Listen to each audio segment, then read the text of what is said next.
Well, there goes the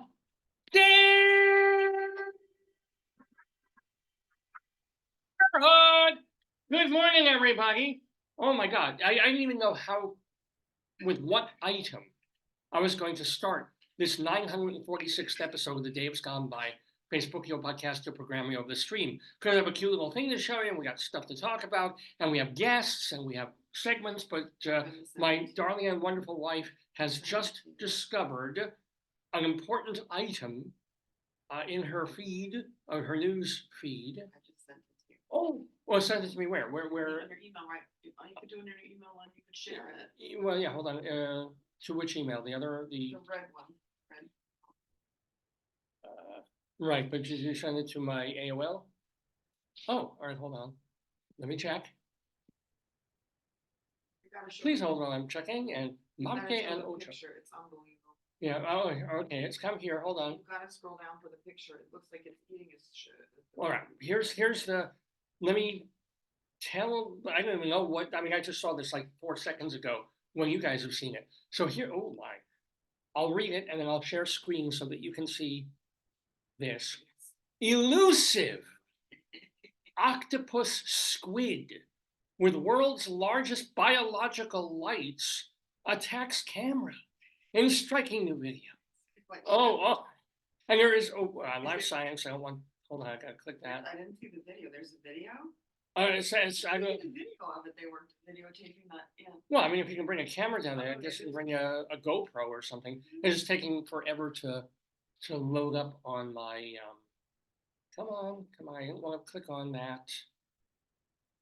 Ah, yes, the joys of banner ads and everything else. It's not. Oh, you can show them the murder scene too. We had the like with us, like start here, but it's like the suspect. Oh, this is funny. Suspects. Yeah. Yeah. What my wife is referring to, yeah. I don't know if you'll want to see, but you'll see. But oh my! All right, that's a picture that is worth seeing. So let's show this. Let me see if I can share my screen with you guys. Here we go. Let's share that one and share, because this is a beautiful thing to start the day, ladies and gentlemen. I can see if I shares on Facebook. Well, here. Wait, I think there's just so much going on my screen. I've got my share screen on, but let me just. All right, enough with it. Here we go. Oh, all right. Let me make this bigger-ish. Or if I can. Well, will it let me? I don't know. Well, anyway, there's a squid, and you can see that it's kind of lit up. And really, this will not let me.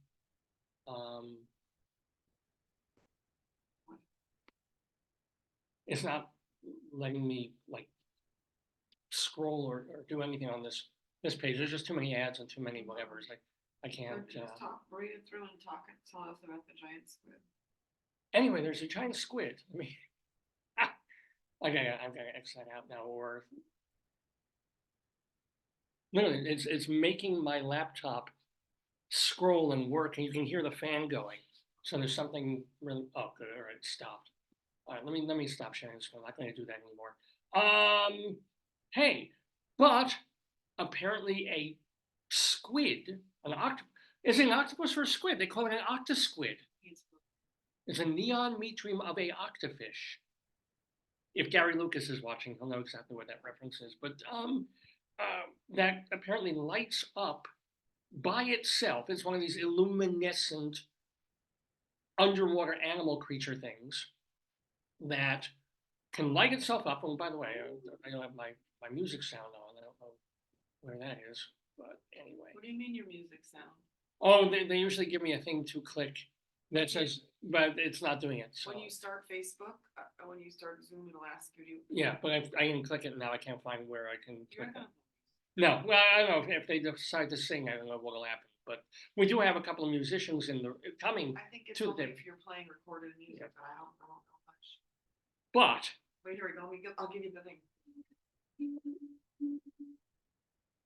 Because sometimes if that is off, it won't even play the drums. It literally will cut off any sound of music. Do you wanna start? The hills are alive. Nah, fuck it. I'll just do what I'm doing. Are you sure? Yeah. With the sound of music. Unless we'll be under apps or something. No. Oh, I don't want to start collaboration at all. No, go away. So maybe go look in Zoom and look under video and audio settings in your feed.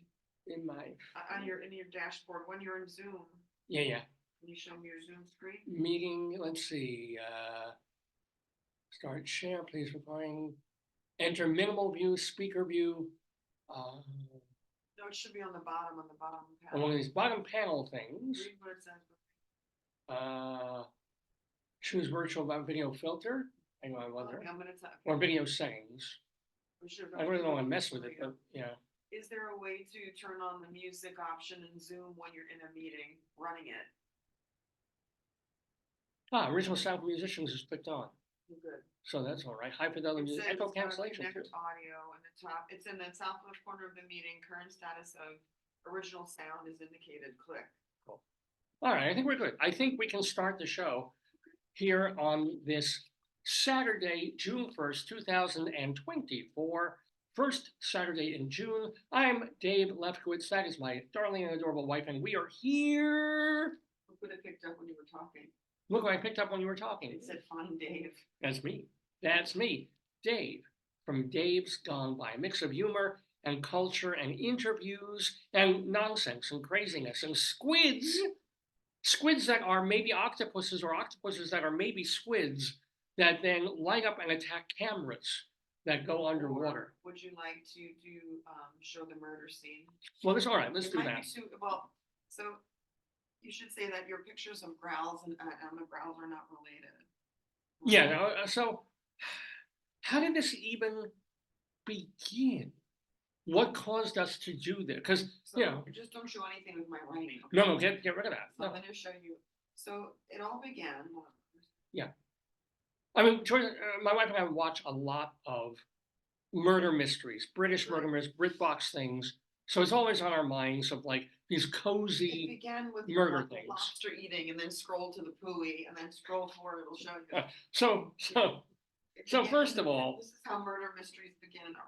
Earlier on, actually, sort of this had to be last week. This had to be even before last weekend. It's a long arc of the murder. We don't really know what happened still. So I went to a restaurant, but I don't even know how to explain the lobster thing. How do I even explain that? We'll just say that we have a family friend who's a lobster who is angry. Okay, yeah. That's about as well as you can put that. I know this makes absolutely no sense to any human being watching this program. I'm going to try and unpack these things. But about a week ago or so, I had a delicious lobster for dinner. Just I didn't mention this last time. Here's me eating.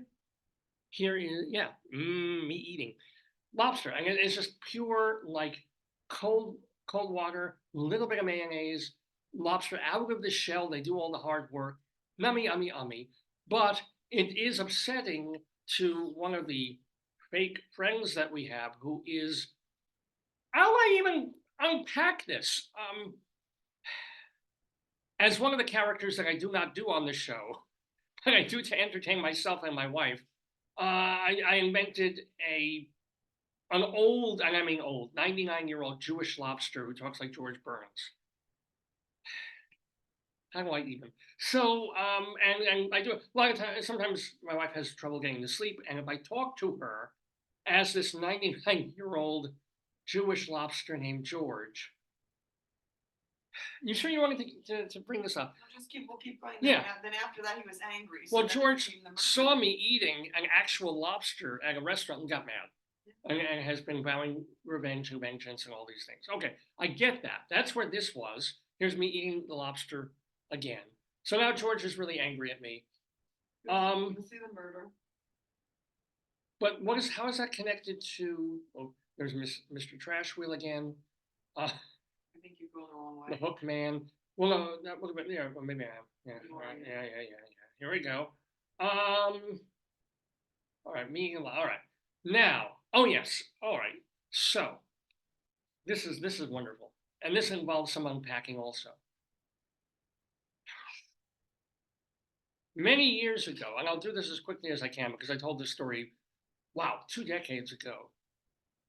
My wife and I went to Italy on a trip involving the university where we're teaching in Colorado.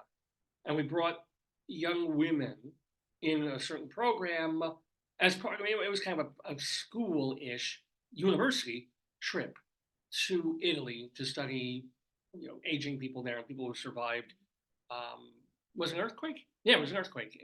And so we have like 10 days in Italy. It was actually one of the great trips of our lives. We went to Florence, we went to L'Aquila, and we went to Rome. We started in Rome, of course, and went to Livorno. And most marvelous, as a matter of fact, I have cousins who are there right now. Venice too. Right now, I think either it's Adam and Marnie, I think, are in Italy.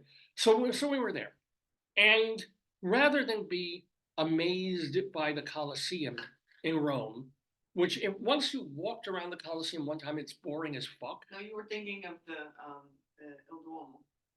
No, that's even the Colosseum. We went to Rome. We walked around the Colosseum. It's a really old building, falling to pieces, but interesting in the sense that the Romans fed Christians to the lions there and did whatever else they did at the Colosseum. I think I saw Jethro Tull at the Colosseum one time. That was very far away. But that was it. Once you go around the Colosseum or into it a little bit, it's an old, decrepit building. The age is fascinating, but not once you're recircling it. And I think we went around on our first day in the rain, in and around the Colosseum, like, the hell with this. Is this going to be what our whole trip is? And then, as we're walking back to the hotel in a light rain, I hear the magic incantation. Waka waka, boom boom. True. Waka waka, boom boom. And I'm like, what is it? And I see, and there's a guy, not homeless, just a fella on the street selling or trying to sell crap. And what he was doing was he was taking these squishy balls of things, and no, he wasn't obscene in public. He was taking these things. He had wooden planks on the gutter, on the street, and he would take this squish ball, throw it, waka waka, boom boom, and the idea was that the ball was a round thing, would fall on the wooden plank, and then magically reconstitute itself. It was sort of like, it got squished, but the way these things are made, if it were like in the shape of a tomato. Who? I have them right here. And in different kind of like an artichoke and different colors. And the point was, it would go squish and flat, and then immediately I remember come back to itself. I don't know if you recall this. You were looking for the gold one. Yes. There was only one vendor that had the gold one, and they were about €1, right? And they kept going up. And I think was that our friend's daughter found the gold one, and it was on the Spanish Steps, and she's like, "They've got the gold waka waka. The gold waka waka is up there. Run up the steps, go get it. I saw a gold one." Yeah, this happened. Yes. So I'm watching this vendor, guys. We're trying, and like the whole troop and my wife and the co-partner of the trip and the students, they're going for it. I'm like, I'm fascinated. I'm watching this guy in the rain throw these things, waka waka, boom boom, waka waka. I didn't buy one. Well, nobody from bought him. one. But this stayed in my head. This became the most important, most profound moment of a trip to Italy, okay, where we were on the Spanish Steps, where we went to Florence, where we went to the Fountain of Trevi, where we made pasta. We went to a cooking class and we made pasta. You guys interviewed a doctor who was helping old people when they went through the earthquake. I mean, we just had this incredibly, we had full gelato and trip. Livorno. Gelato and real Italian pizza and all of these things. But for me, Italy at that moment became nothing more than a quest for waka waka boom boom pigs. No, but the whole group, that was the sad part. Yeah, they all got into it too because they knew I was a lunatic. So I think everybody wanted to, so it became like the, the holy grail, like everybody was looking for that gold one. And they would say, we saw a guy there, he had the purple and this one, like the yellow one and a white one, but we didn't see, and then one guy, they're like, he has the gold one. It was like a big, and the problem, well, of course, I had to go up the Spanish Steps, right, to get this, climb up there, and he sold me the gold Waka Waka for like, he said, oh, the girls and all the people said you're coming. But I think it was like €8 or something, or it was 4 years. Even so, 4 years, like $6 or $7 for a toy that probably cost him 27 centavos or whatever the hell that. He was South Asian. Well, yeah, but he's working and living in Italy. What's the currency? Lira. Oh, Lira already. So EU, but in dollar terms, then at that point, €4 was probably about $7 American for this stupid little toy that we didn't even think. Joyce was worried that we couldn't get it through customs because it's got like liquid. This was post 9/11, and so if you have more than 3 or 5 ounces. And you had like 20 of them. Yeah, I had a bag by the time we left Italy of Waka Waka Boom Boom pigs. But I was so thrilled. And so my colleague, my colleague is like, I think what's in there is probably carcinogenic. Don't let him rupture one. I was like, okay. Yeah, but one of these opened and got all over our laundry. Bad, yeah, but they didn't, and they lasted a couple of years before they all sort of lost their goo, and we put them in a drawer somewhere, and there was like. We still have them in a box. We do. Yeah. I thought they were gone. They're in a box in Colorado. But I kind of got off for many years the Waka Waka Boom Boom pig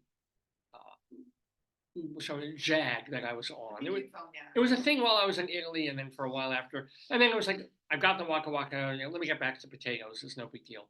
But we were at a 99-cent store, or it's now $1 because Bidenomics. It's now $1.25 store in locally, and I saw. I think did I see it or you saw it first? You saw it first.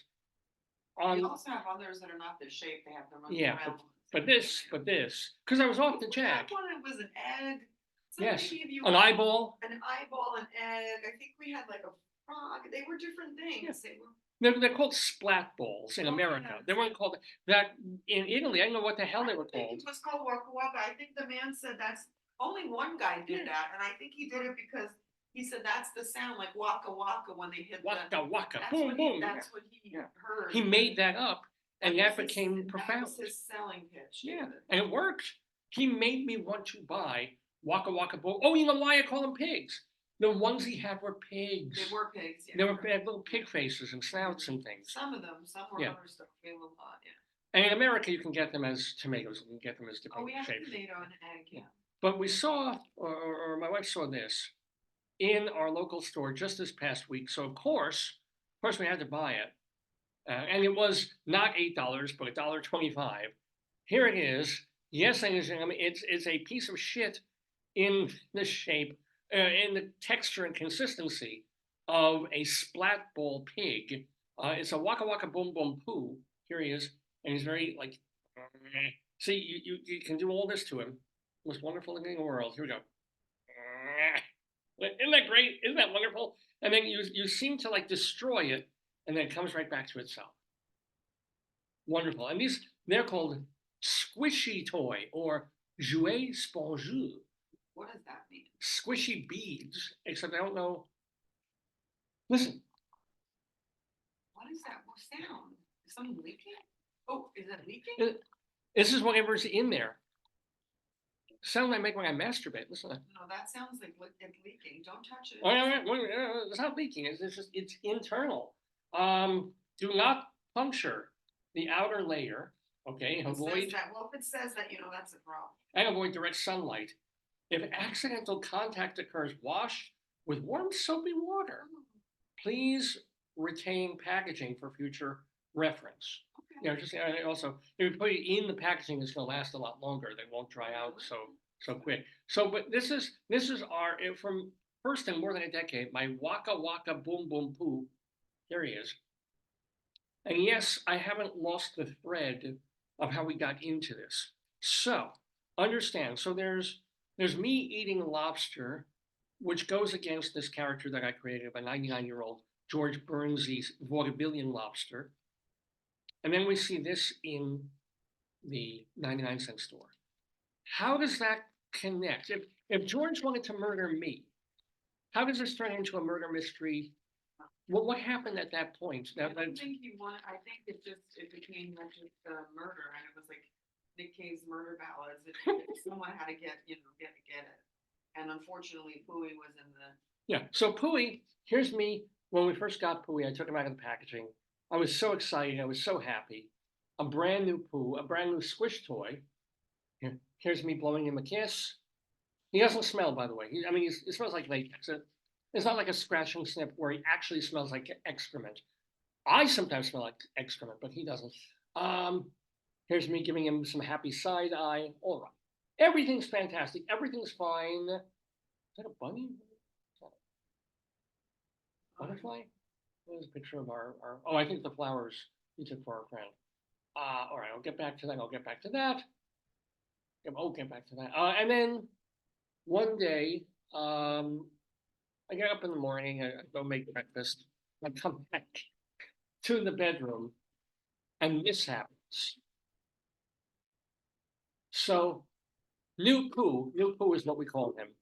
New Pooh had been crushed by a bunch of books and notebooks, and you can see it, just what bad shape he's in right there.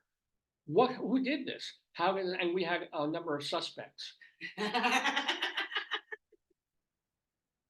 Yeah, one of whom is our little adorable octopus. But was this the squid that lit up and attacked the camera? He might be incognito, so maybe he really is. But look how cute he looks. He's very cute. But he might, it's like everything.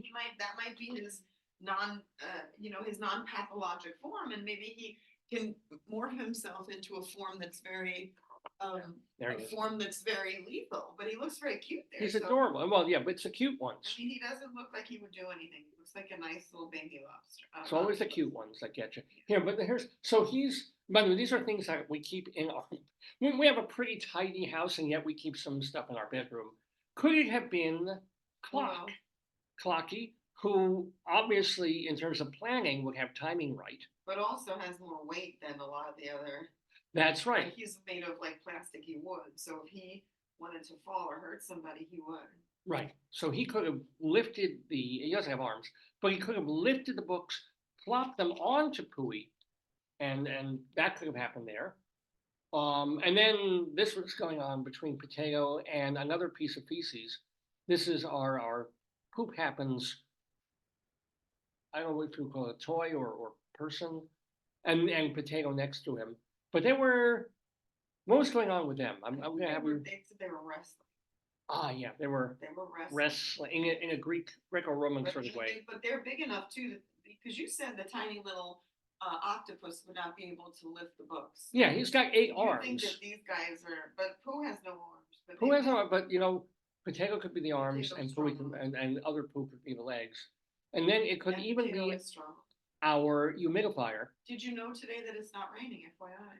It's beautiful, beautiful weather here. Sure, is it really Saturday? Yeah, I'll get to that in a second. But here, I'm doing the lineup of suspects here. So we've got the sing the murder ballad thing from Nick Drake. Nick Cave is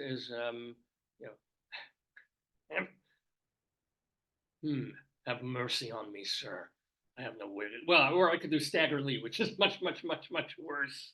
It's like it's a great album by Nick Cave called Murder Ballads, and every single one of them is either. The humidifier looks really angry. So yeah. And he's also, David, you said he's heavy, so he could do it. Humidifier could just fall over and crush New Pooh himself.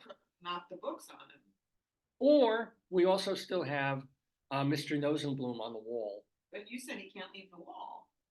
Yeah, he doesn't have arms, legs, or even a torso. Or even ability to move. So yeah. I wonder about his. But he's watchful. He could organize. He could. Oh yes, he's a lookout. Very good. We don't know who did it. We still have no idea who. I think it's the guy at Growl. Show them the Growls man. Oh, Growly man. I think that's what.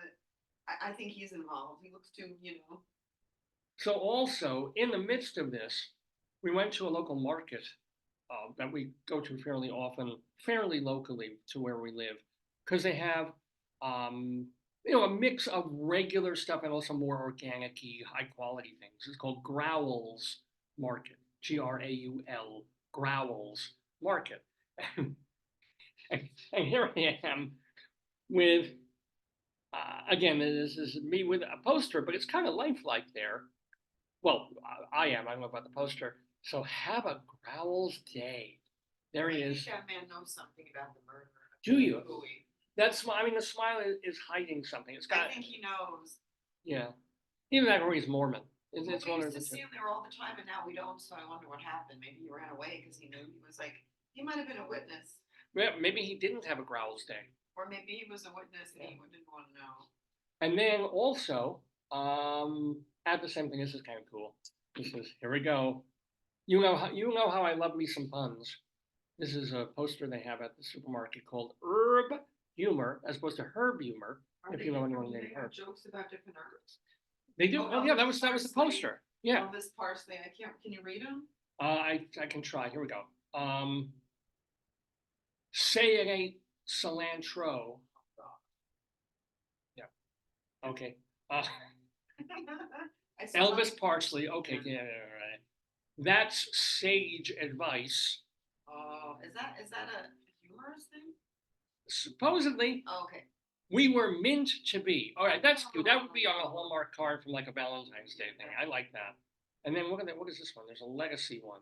I can't make it bigger. You care. You are caling me. Kale. Killing? Kale. Yeah. You are caling me. Oh my god. That's herb humor, my friends. And you think my wretched puns of destiny are bad, or my bad puns of the week going back in the day. On this program, which by the way is called Dave's Gone By with me, Dave Lefkowitz, all of you watching, and welcome on this June 1st, 2024, to our 946th episode of the show. We are calling it GERSH Agency. Not because we have anything to do or that I've ever had an agent. The neighbor's lawn. Got it on your ring. Yeah, well, yeah. If you can hear that's leaf blowing. That's not lawn. No, that's the mower. Oh, is that the mower? Yeah. Okay, our neighbors mowing the lawn next door. God bless them, but of course they have to do it on a Saturday morning. We're calling this episode GERSH Agency because we have in the Daverhood two musicians. And they work together. Sometimes they work separately, but we're talking about Janis Siegel and Yaron Gershovsky. Now, Janis Siegel and Yaron Gershovsky have worked for more than like 3 decades as part of the same group. If you've ever heard of the Manhattan Transfer. Well, they're pictured together, David. Well, because they have a CD out. Yeah, that's what I'm saying. Yeah, but for years and years, they've been in the mostly a cappella group, the Manhattan Transfer, that brings a jazzy feel to mostly the American Standards songbook, but some other stuff beyond that in the jazz songbook. But as I said, they've also worked on other projects. Gershovsky has worked on Broadway, on a couple of Broadway shows, and then Siegel has done a bunch of CDs and a bunch of different kinds of music and concerts. Well, they are together, as my wife just mentioned, because they are The colors of our lives. yeah, The Colors of My Life, a Cy Coleman songbook, is going to be It's yeah. really nice. Photos Yeah. really nice. Oh yeah. It's a proper CD. It's a lovely photo. Like that's really nice. But is The Colors of My Life, is that a Gershwin? No, it won't be Gershwin, it'll be a Cy Coleman song. I mean, is that title from the song of Cy Coleman, or did they make Must the title? be. I Must really be. like that title. Yeah. I love that title. Colors, that's really beautiful. What a great way to get a lot of different types of music together. What do you mean? You know, like The Colors of My Life, you could sing music about anything, right? In that Oh, well, yeah. songbook. Yeah. I mean, you could do like happy, sad, like it gives you a really nice, that's a nice, a really good idea, an umbrella idea. I like that. Yeah. And so this is the thing. They've gotten together, they've they've chosen about a dozen songs by Cy Coleman. And when I say that, Coleman is a music person and he works with different lyricists. And Coleman did a bunch of Broadway shows. So they've taken songs by Cy Coleman and put them onto a CD called The Colors of My Life. Yeah. It's being released by Club 44 Records this Friday, Oh, June 7th. wow. And then next Tuesday, not this coming Tuesday, but a week from Tuesday, they will be at Birdland doing a concert. Birdland is where everything is I happening. know, right? Every time you say, but I guess for music or cabaret or. Where's cabaret jazz, Yeah. particularly? I mean, I know I loved Ibis, like Cafe de Ibis, like that was my, and I loved 88s, like Cafe 88, those were my two, the ones that I always think of, but. Yeah. And Again, then it was small, but very I cabaret-ish. liked the place next to Cafe Reggio where you had your show, the Stage Buddy show, I liked that theater, the size of it. Was this downtown or the Midtown It one? was in Hell's Kitchen. The Hell's Oh, Kitchen. yeah. That was a comedy club, wasn't it? It was, It was like, it had a stage and seating, but it was small enough and it was right near Cafe Reggio, right? Wasn't it next door to Reggio? I don't remember, I don't recall. I thought Reggio was downtown, but I could be wrong. No, we were downtown. We were in the Village. Well, then that would be the Players Club, where I did the stage buddy thing in the Village. That was the Players Club on either, I think it was on McDougal. Yeah. Yeah, that was down, but before that, I was doing stage buddy at the comedy club on like No, 43rd. after that. That Yeah, was after yeah, the that, Players downtown. Yeah, the one, the Reggio, you're comedy right. club mom went to, that's the one in the 40s. Right, that was Ibis. Yeah. Anyway, so guesting today on Dave's Gone By will be Janis Siegel and Yaron Gershovsky, that's why we're calling it Gersh Agency, talking to the one, the only, the Jewish Rabbi Sol Solomon. Because, well, they're both Jewish and they've both done Jewishy things too. So that should be pretty fun. Plus, Rabbi Sol will be also continuing his helping me with story time, because usually I do story time. But the segment last week was so much fun because he's been reading from this remarkable book for children, The P Word, a manual for mammals, which is all about not, and this image would make you think it was for pee or piss or pish, but no, this book is to teach children, and avert your eyes, ladies and gentlemen, about the glory and the wonder of the penis. It said there's a person at your door and then it brought up Jennifer Lopez. Well, you know, she's single again. Well, She has my number. Nothing I'm. She did her thing. I beg your pardon. She's so upset over the divorce that she canceled it. Oh, I think it's something. Please, that's the whole point of going out on tour and doing things, because you get over things, you plunge into work. So Rabbi Sol will be plunging into the P Word for part 2 of the book, as well as chatting with Yaron and Janis. We also have Bunion Watch, where we will check the condition of my bunions, and we have a new bunionometer this week. We're going to measure my bunions against this cone. Wow. We found this traffic cone. What's that? Your bunions. If your bunion was the size of that cone, you wouldn't be able to wear a shoe. It's true, You absolutely. have to go barefoot. But does my bunion come up to here on the cone? Up to here, up to here, up to here? We will find out. So we'll check the condition of my foot bunions, as opposed to my ear bunions, on this episode of the show. Plus, we will have Greeley Times. Plus, we will have our Colorado Limerick of the Damned, where we will go to Alder, Colorado, Alder, Alder, Colorado, because I've written a poem about Alder. Trevor was live, but look what he left. Well, they have a here? He needs a here? Or is that's probably a fan. Well, I can't see what he left there. It's like a fan blower. Well, it's a nicer studio than when I was there, that's for sure. Trevor is a fellow radio broadcaster who is still at the station where I started, out on Long Island, even though the station moved from, halfway east right back into sort of almost Five Towns area. But yay for Trevor.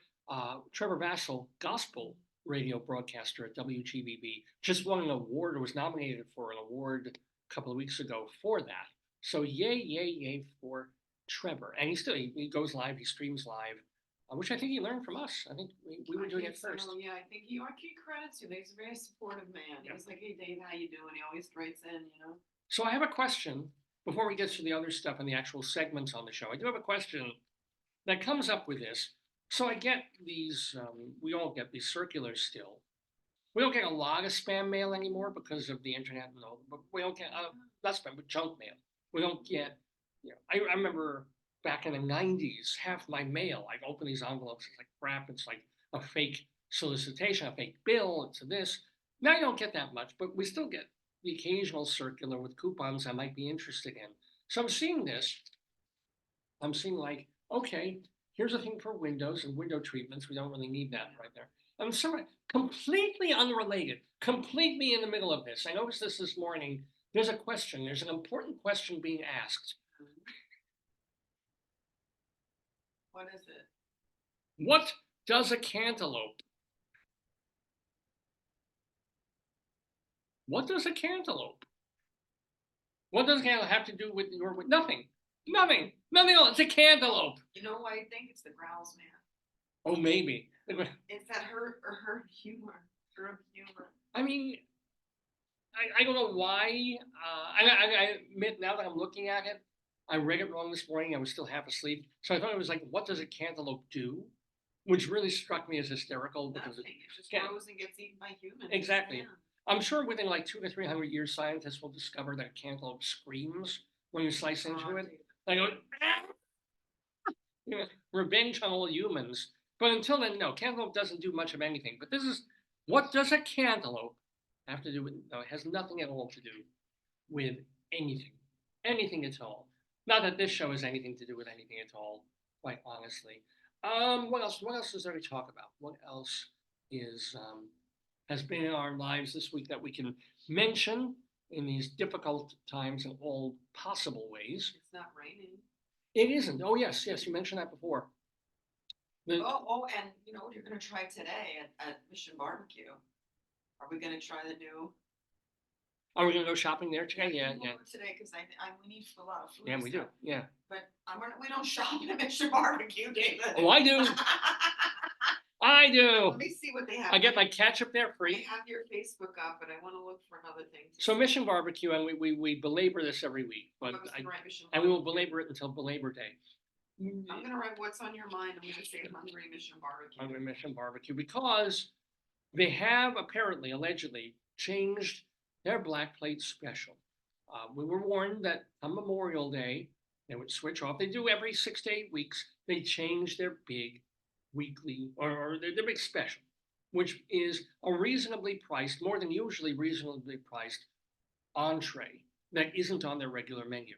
And for 6 weeks, it was their Hawaiian prime rib, which, except for one time where they made it ridiculously salty, is just a fabulous deal. So tasty, well cooked, and delicious. And for these days, incredibly reasonable for about $13.50 plus tax. I mean, where can you get a ribeye steak than for that kind of money?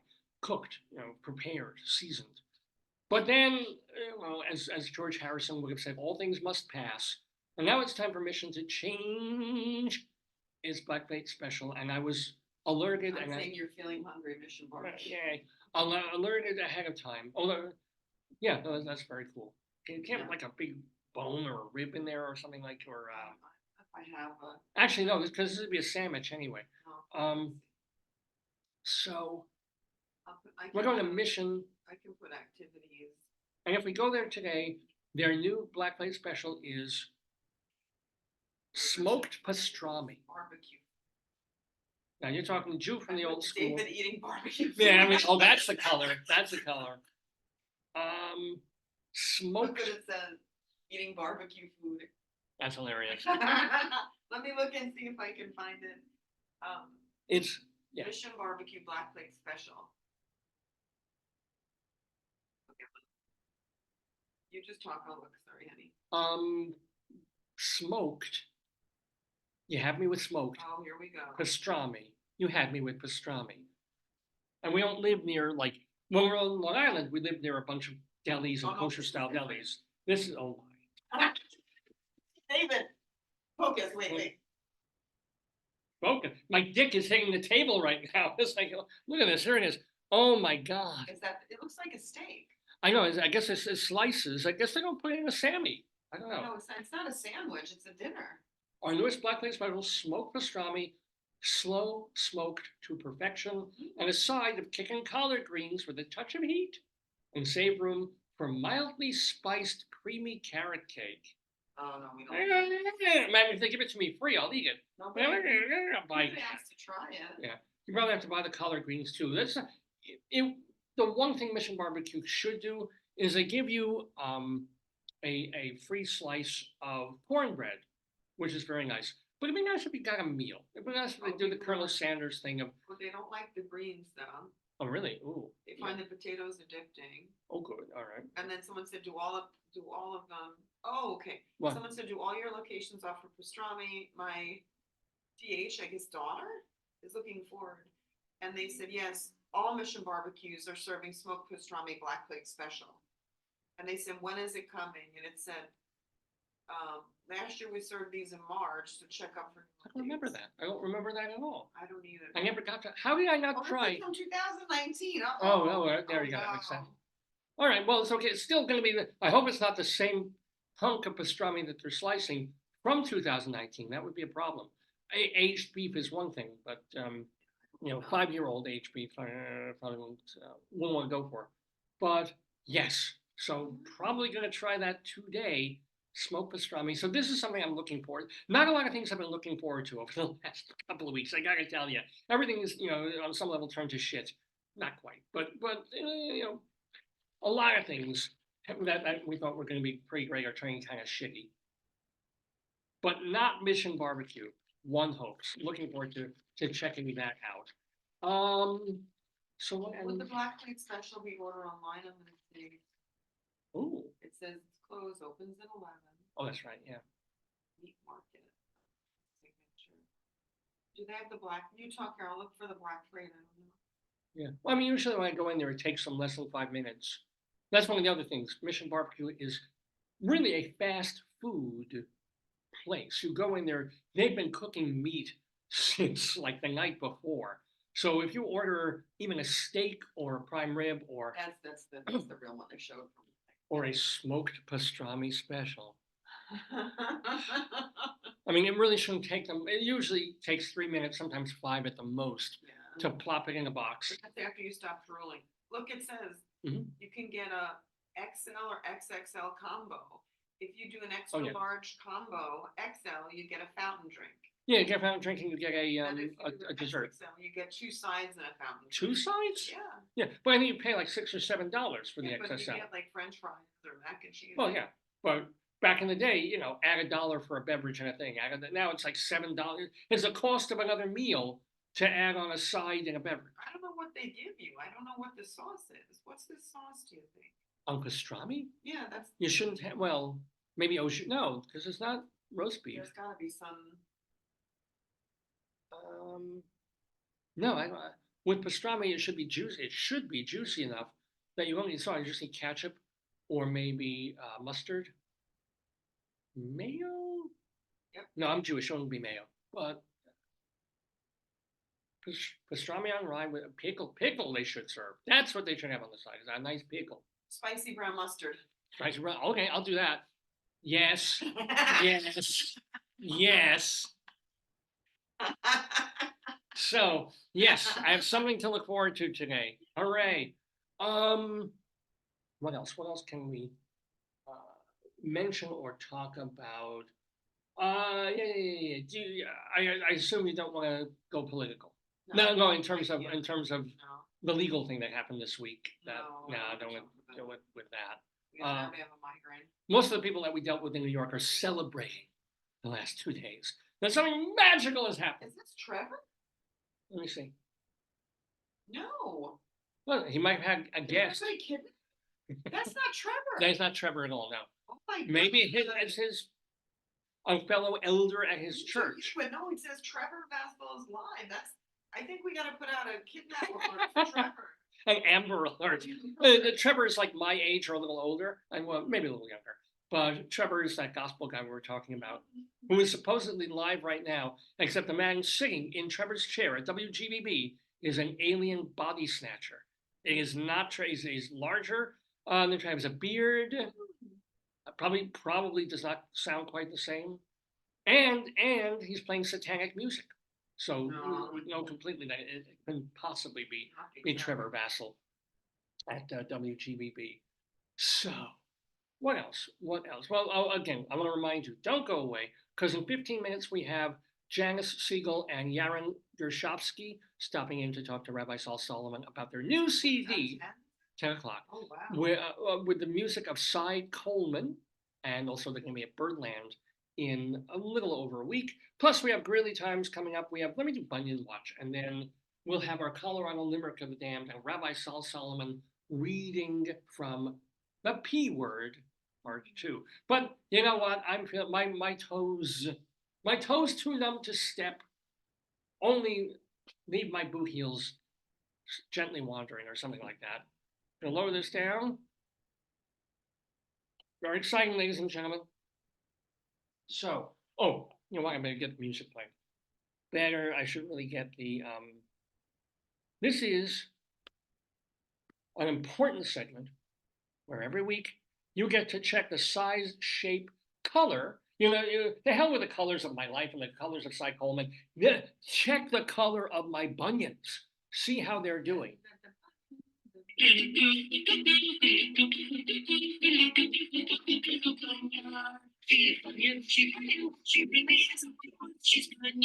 Listen, doctor, to my plea. It's time for Bunyan next to me. Bunions,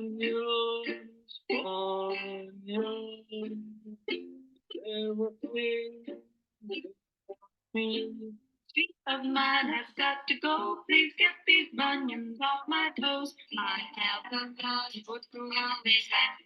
I have the blood. Bunions, bunions, painful, painful. Bunions, bunions, painful, painful. Painful bunions, except mine are not painful. So I'm gonna actually go up on this, because this might be the best way. So here, my friends. No, please don't do that. Please get No, fine. Hold on. Behold, this is my right foot bunion on June 1st, 2024. Look at that. Look at that. It's Mount Buniono. And we're gonna have our measuring thing here. So here is the cone of measurement. Here's my bunion. Gonna put this right here. So look, it comes up to there on the bunion measuring cone.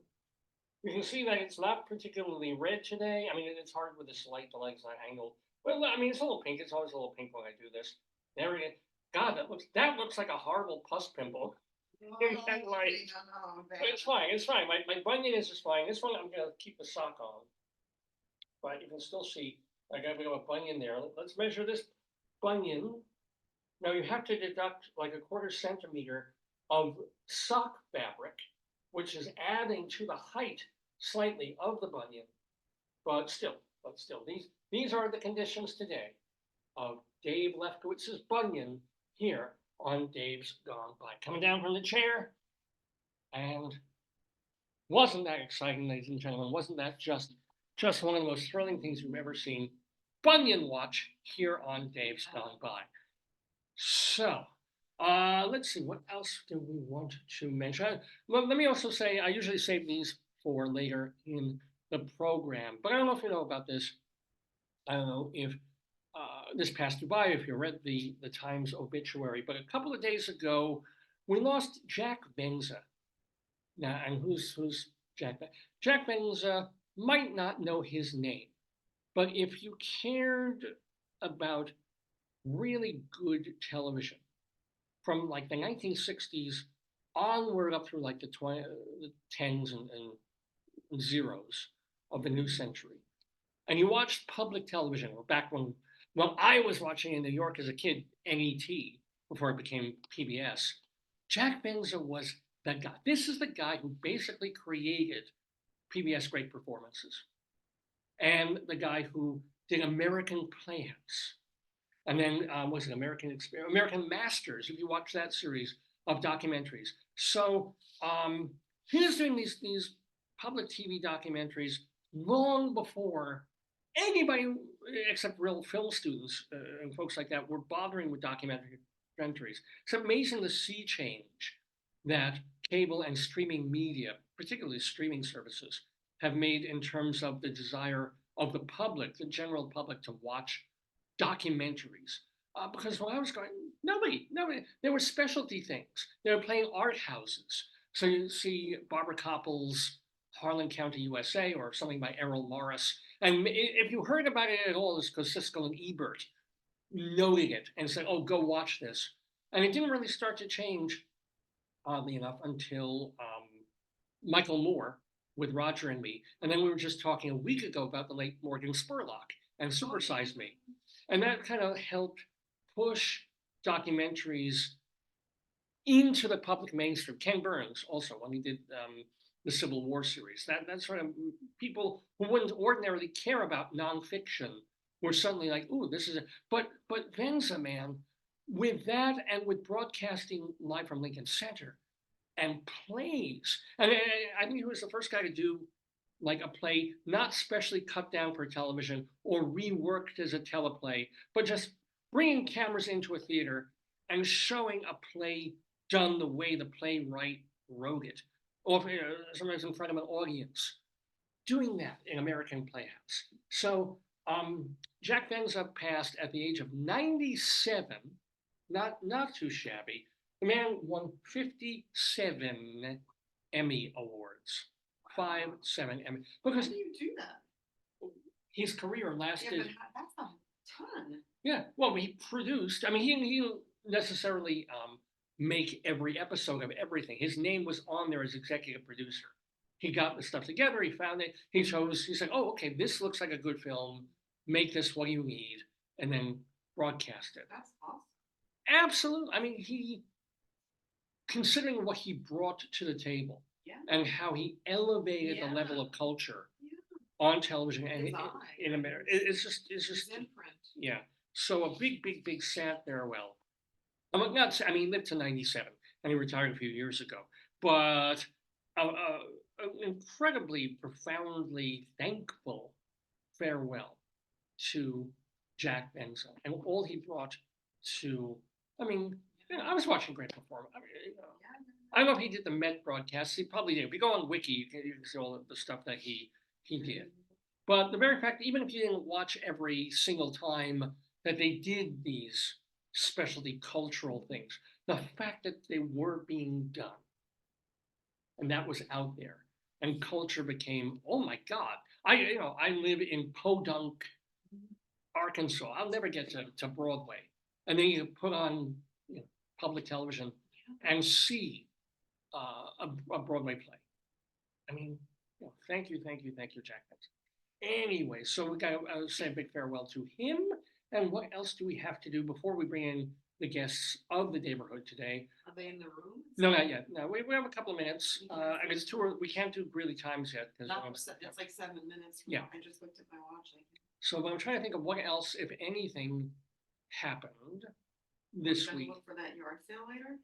Ooh, yard sale. I think we're gonna Yard miss it, sale. so like 1. Always. Maybe you should open your gate. I don't know what it is. Now I'll get on a rant. You can play the crying baby if you want. But why is it? When my wife and I lived in Colorado, and by the way, we're very lucky not to be in northern Colorado this past week because they had incredibly Hailstorm. damaging hail and rain. And we know our car got totaled when we were living in Colorado from from hail. So they had a massive hailstorm this I was past week. talking to my colleague Yeah. Before it happened, and her internet's pretty stable, and it was going in and out, and her lights were flashed, and we had to switch to phone. Oh wow! Yeah. And then this was before, and then she's like, "Oh," and I had missed a meeting, and I felt badly. And then she's like, "Oh, well, something bad happened." I said, "What?" Like, she said it was like, how the street was covered, and I said to her, "When it happened to us, we called the insurance people, and they send a drone up." Yeah. She said the hail ripped through chairs in their yard, like yard chairs. It ripped through, like it killed plants, like it. Yeah. The lucky part was she had moved her car under some Oh, that's smart. setting. Yeah. But that was just like by happenstance. Like she didn't But plan it. roofs get damaged. I mean, it's a lot of damage from like hail literally the size of golf balls She or said bigger. it was like bang, bang, bang. I said we were in Target when we heard. Yeah, no, that was our car was in the parking lot and it just got the windows were fine, But in terms of the outer, Body the damage. trunk and the hood, and that they just got pelted and pelted and pelted. And suddenly a perfectly good car was now what they call totaled, even though it ran It was fine. body damage. Yeah. But so I'm for this particular week, I was very happy not to be back in Colorado. But one of the things about Colorado that was kind of nice is that, and Long Island too, they would have a garage sale, they have a yard sale, and they start on Saturday morning. They go until 4:35 in the afternoon, and then they have part two of the yard sale the next day, right? So you had 2 full days, and you could go spitzer. You could come one day when things were out and nice people were looking, and then you come back the next afternoon or evening, and everything was discounted because they were just trying not to throw stuff in a dumpster. So the thing that was $8 the day before, it's like, give me $2. Fine, great. Love that, love that. But the yard sales here suck. They really do in Maryland. And by the time we get to them, they're Saturday mornings from like 8:30 until 12:30 or 1. So when I do this program, by the time this program's done and I'm start saving the file and we go out, yeah, time to go. The yard sale's over. So I miss half of them. And the ones that go on longer are so bad and so depressing. I was like, oh, I went to one like a week and a half ago of what had to be an estate sale. It had to be like, dead people living in a house since the 1960s. Family comes in, and they haven't renovated or cleaned or anything for the past 30 something years. So you're walking through like carpeting that's like, and you know how that is. You collect stuff. You live in a place for a while, and you get used to your own dirt and piles and this and that, and you don't even notice it. But then a stranger comes in and they're like, yeah, you get all skeeved looking at things, and it's like, I just want to get out of here. It was kind of like that. But no, there's thing pointing to a yard sale today. I'm like, ooh, and then it goes until 1 o'clock, and I'm like, by the time I finish the show, no sale, no yardage, no nothing. Sadness. But anyway, not sad at all that I'm doing this program, Dave's Gone By, which I do every Saturday from 9ish until noon or thereabouts Eastern Time. If you want to find out more about this program, the place to go is davesgoneby.com. That is our main website. Oh, somebody said this is the 24th year, Mhm. the month is 6, and the day is 1. Happy 24/6/01. I don't get it. 24/6/01. Well, the folks just came into the waiting room, so I don't get what 24/6/01 means. What? Oh, wait, 24. Oh, it's Happy Les Mis Day Oh, because he was prisoner 24/6/01. Oh, okay. That's why. See. Jean Valjean. Anyway, it is davesgoneby.com is the website, or you can go to davelefkowitz.org to read my plays and my other writings. We'll talk about that later. But the main thing is the archives. Every show we've ever done, just about, is posted there. It's also posted at archive.org. We have a channel there. We also have our stuff on YouTube in the Dave's Gone By channel. Plus, we have our stuff audio only at castbox.fm.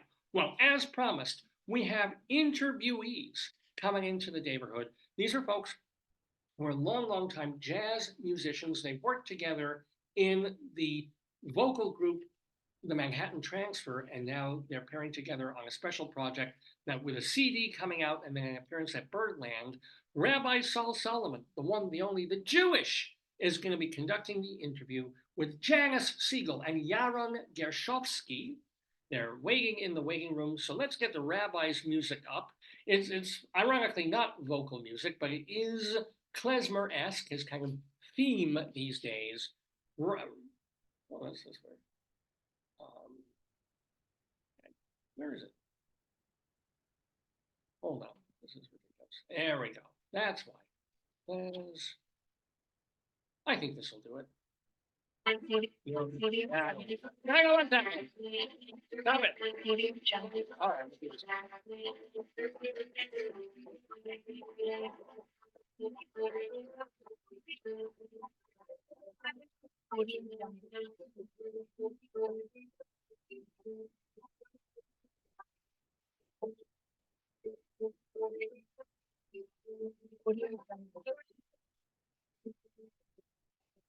Hoi,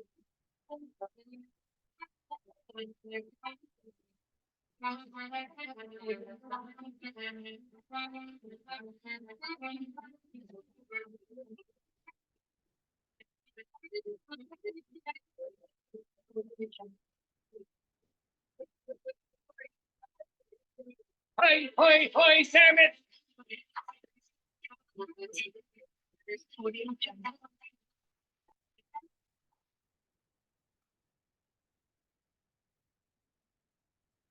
Oh, shalom, my friends, and shalom, my enemies, and shalom, everybody else in between. I am Rabbi Sol Solomon, founder and spiritual leader of Temple Sons of Bitches in Great Neck, New York. I want to tell you what a delight it is for me to welcome two guests, and now three, well, two guests, plus me is three, I can't count.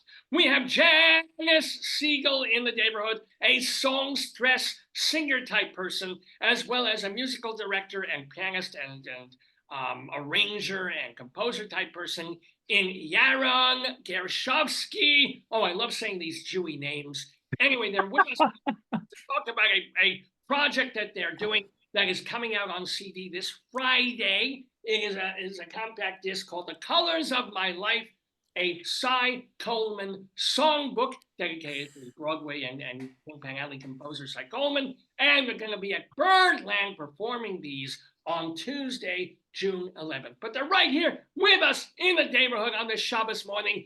Welcome, Janis and Yaron. Nice to be here. Wow. Nice pace. Thank you. Thank you very much. I got them at Payless. They have Very good. It's an amazing thing. Oh my God.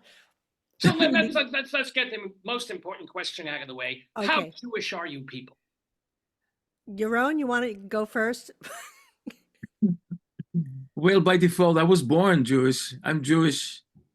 Wow, you really talk Jewish. You were in Israel for a period of time, but Well, I was born in Israel, oh my gosh, where? in Tel Aviv. In Tel Aviv. How long were Yes. you there? I came to the States in 1974. So most of my early years, all my early years, I was there, growing up there. And yeah. Yeah. And what brought you to America? What brought me was I went to Berklee College of Music in Boston. And so I enrolled there, and after 5 semesters, I graduated and moved to New York.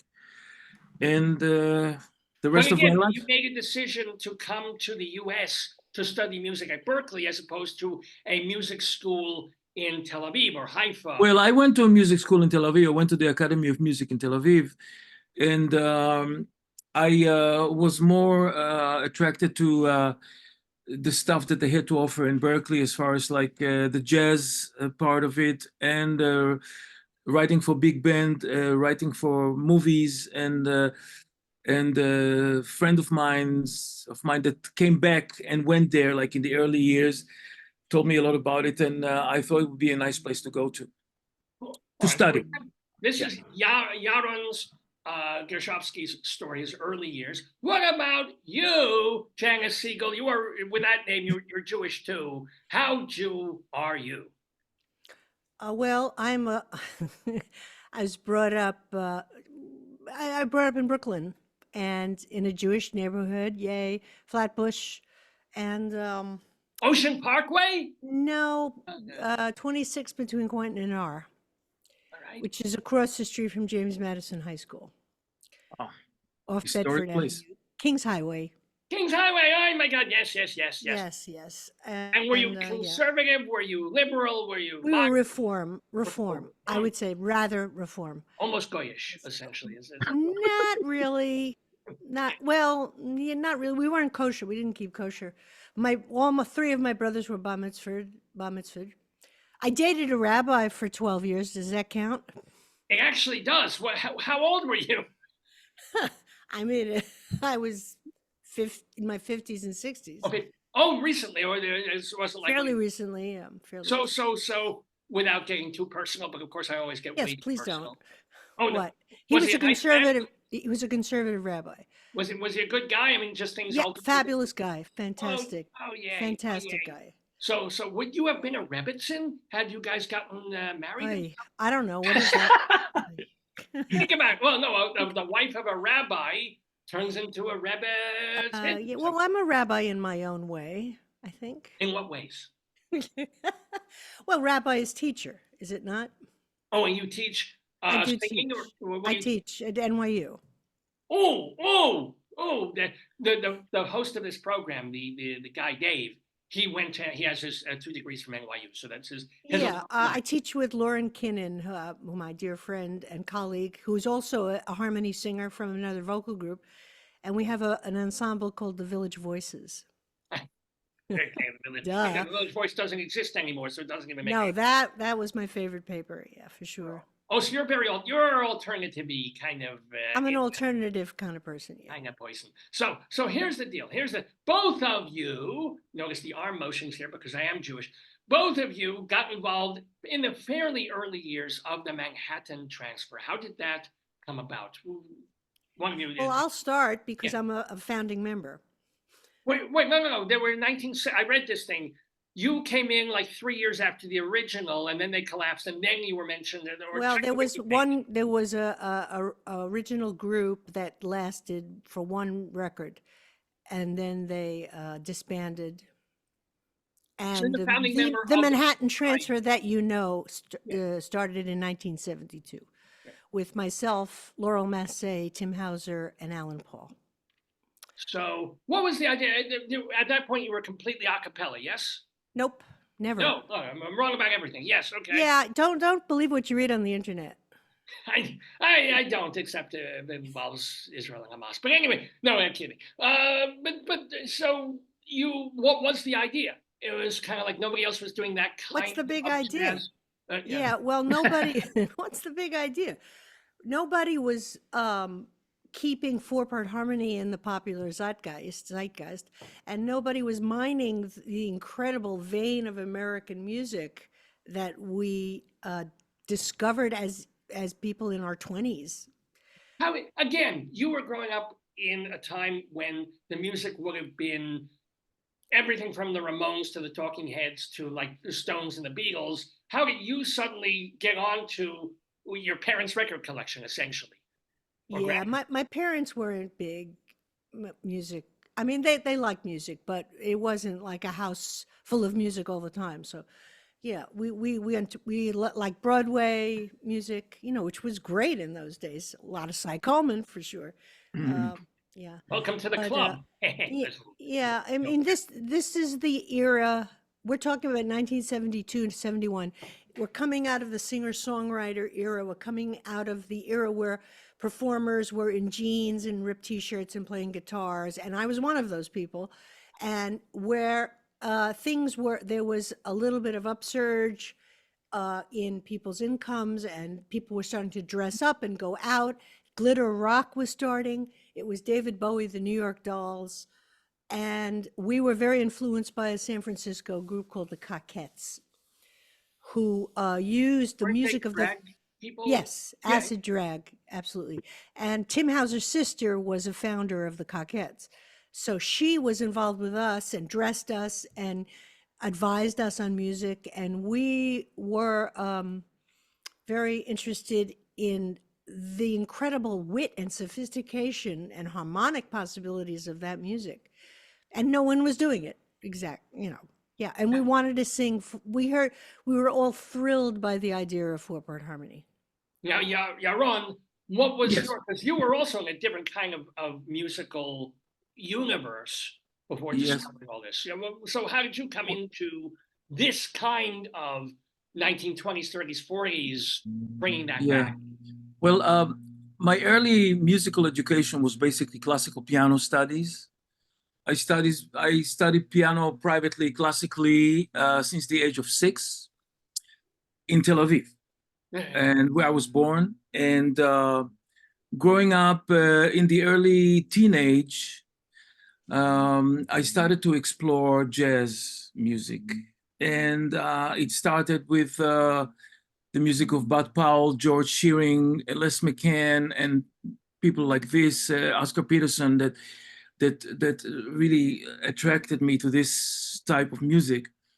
And after my army service and a brief but very successful musical career in Israel, I was producing and arranging and recording, and I had a weekly TV show. And after this, what happened was that after this, I decided that I want to explore and enrich my musical education by coming to Berklee College of Music. And initially, my plan was to go back to Israel after I'm done studying. I didn't know. But I moved to New York, and I started to come in on the musical scene over there. I played with people like Pharoah Sanders, saxophonist, and getting a little bit slowly into recording sessions. And in 1979, when after the Extensions album, the Manhattan Transfer was putting together a new band to go out on the road, and this is when Laurel Massé was replaced by Cheryl Bentin. Laurel Massé left, and Cheryl Bentin joined the band, and this is basically in a nutshell my history with the Manhattan Transfer, how I got into this. And I must say truthfully that a lot of it, thanks to Janis and Tim and the singers, that they introduced me to all kind of music, the vocal harmonies and all this stuff. But I knew about the Manhattan Transfer even in Israel before I came here. Oh, wow. They were famous there as well, very much so. Now, I do have to, since you brought it up, I do have to ask, what was the most interesting thing or scariest or funniest thing that you saw when you were part of the Israeli military? Oh, nothing that I need really to get into it, but basically I was just doing an army service, like a regular army service. I was not a fighter. I was working in communications. He's Not a in lover, not a fighter. Yeah, I do both. Always was. No, yeah, but I fight with the people I love. No, I'm just kidding. That's a Jewish answer right there. That's a Jewish answer right there, right? I'm sorry, I gotta give you this. That was, Okay. that's good right there. Yeah. But yeah. So but you know, being it's mandatory over there, and I did it. But you like didn't see somebody- combat, or you weren't in any kind of weird. No. I was not into any company. No. Now, speaking though, I will revise that question for both of you. What is the weirdest, funniest, strangest things that you have encountered when performing in concerts and things, like audience members doing nutty things, roofs falling in? Oh, do you have a couple of hours? We Yeah. do. So I can volunteer one. Why don't you start? Some of my count-offs. Yes, were hilarious. One of my favorite stories is at the Blue Note in New York, when an audience member Oh yeah. who was a little in her cups, shall we say, crawled under the piano during a song and fell asleep. Well, she loved the shoes that I was wearing. And her family left her there. Yeah. that was Yeah. good. That's oh my God. And was she there the whole rest of the concert, or did the No, usher- they got rid of her. I mean, yeah. they took her finally. I mean, people came up on stage and carried her out. I mean, she was quiet. She was asleep, or was she snoring? Was she so loud? drunk? She was kind of drunk. Yeah. It's like, She was a little drunk. oh my God, she could be an extra big of percussion when you just need a little That bit. was fun. Yeah. What else? What's another funny thing that happened? Because you've played so many dozens and dozens, hundreds of concerts and things. Something else that funny or scary or strange that occurred in performance. In performance. Or lapse Well, in scenery. I recall one particular situation when it just blacked out. Everything was blacked out, and there was no sound. Everything was dark on the stage. I don't know Was if you that was in Philadelphia? That was at the Keswick. at the Keswick. And yeah. we finished the concert by candlelight, I think. Yeah, and it was a sang a cappella. cappella and sang Yeah. a cappella. Perfect. If there's ever a time for Yeah, if stuff to there's go ever out, a time to whip that thing out, yeah, Yeah. it would be So, then. I- Also, I do recall a time in I want to say it was either Napoli or Sicily, Hmm. where the symphony was drinking during the day. Yeah, outdoors. It was an outdoor concert in the afternoon, and next to every player there was a bottle of wine or like a You glass gotta of love wine. Italy. You gotta love Italy. But man, it was like It was painful. it was unbelievable. Out of Well, two the instruments were strings tuned, are but not bad. to each other. Oh dear, that's a problem. Yeah, You know, it was a problem. Yeah. But again, the answer Italy. It's Italy. it's Italy, isn't it? By the way, we are not in Italy. We are here in the Daverhood talking to Janis Siegel and Yaron Gershovsky. Remember that they've got their album coming out. It's called The Colors of My Life, a Cy Coleman songbook. That's going to be released by Club 44 Records this Friday. So can you tell us what are a couple of songs on there? Where are they from? Why did you choose these rather than 200 other Cy Coleman songs that were potential? Either of you. Well, let me just preface this by saying the impetus for this project was like one night at the bar, probably on the road, Yaron and I realized that we both worked with Cy Coleman directly in different capacities. Yeah. And, probably Yaron said, wouldn't it be fun to do a record of his songs? Because he's such an incredible composer. I mean, beautiful, And beautiful actually- and challenging melodies, and worked with amazing lyricists from Carolyn Lay to Dorothy Fields to the Bergmans, and he was but Janis, I have to ask, how did you work directly with Cy Coleman? I was part of a vocal ensemble that he put together. I think it was pretty much the last thing he did. He was writing a new song cycle with Alan and Marilyn Bergman, and he, of course, he wanted to test it out, and it wasn't like testing it out in a little bar or, a little club, and it was at the Yeah. Kennedy Center. Yeah. So basically, it was watching a workshop on stage live. I mean, I think we were on book too. And Cy was on stage with us, Alan and Marilyn were on stage with us, and we sang the songs that he had just written, these new songs that I don't think anybody has heard. We recorded one of them. Yeah. So none of them is on the new CD. Yes, one is. Oh, yeah. One is. Yeah. So that's the beginning of the project. Yeah. Well, my involvement with Cy was when they put together the Broadway musical City of Angels, that, by the way, got 6 Tony nominations. Oh, yeah. Yeah. And And Tony wins or Tony? Did it win the Tony that year or did Grand Hotel? Which one? no, it did win the Tony for best 6 Tonys, and one of them was best musical, best music, everything. Is like they covered everything with those 6. And it's funny because Billy Byers, who was the orchestrator for this musical, Billy Byers of Count Basie fame, and is like one of the greatest orchestrators to play trombone in the Count Basie big band.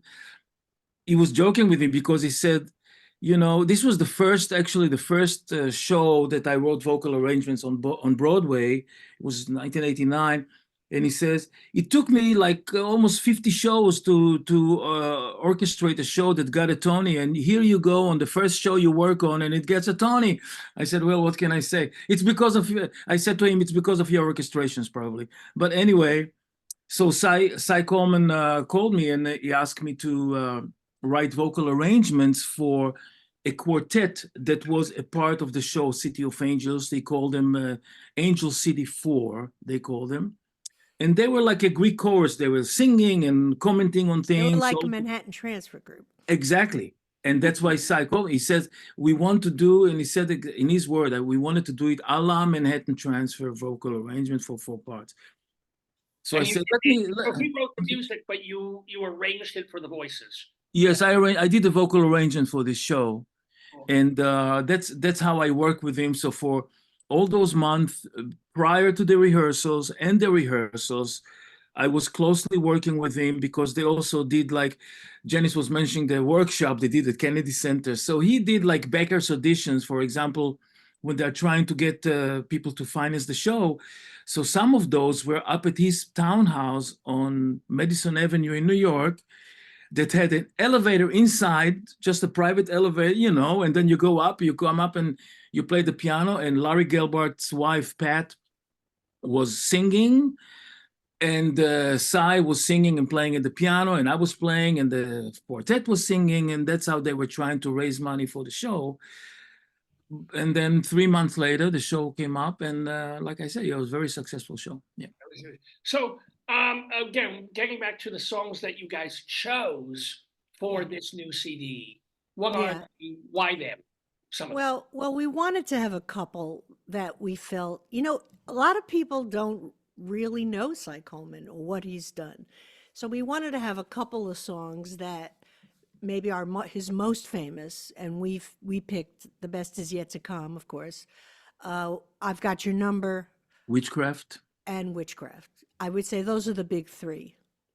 Now you chose the ones that people would be like, oh, good, this. Oh, song. that's Cy Coleman. What are the other ones that you personally, both of you, were like, nobody knows this one, but we're doing this one? Well, one classic, by the way, if I may, is With Every Breath I Take, which is actually from City of Angels. Yeah, we did that. That Janis sings it like, wow. Anyway, like nobody else sang it before. It's amazing. But this is the connection with City of Angels of this, and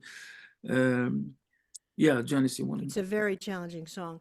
Yes. I've always loved it. I mean, I loved it. But Now, we did, I guess one thing that we did that's not that well known is something he wrote with Peggy Lee, which is called That's My Style.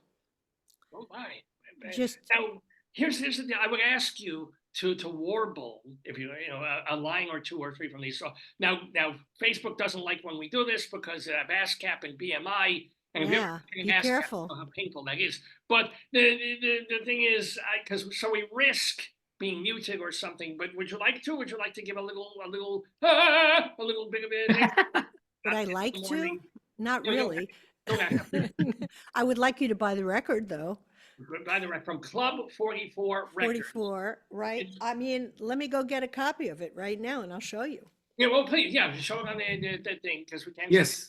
We'll talk to Yaron, who is also. So, what other projects have you? Oh, well, here we. Oh, that was quick. That was really quick. And it's even in the shrink wrap. Oh my goodness. It's still in the shrink wrap. It's brand new, hot off the presses. Well, yeah, it's not released until Friday. It's really, really brand new. People can't even get it. It's really, really brand new. I mean, we did do the title tune is from the musical Barnum. I mean, we wanted to address his Broadway work, certainly, but we also, I think one of the coolest cuts is an instrumental that he wrote for Hugh Hefner's TV show, Playboy After Dark. It's called the Playboy theme. Wow. And Yaron plays the ever-loving stuffing out of it. And he started as a jazz pianist with a trio, Cy Coleman.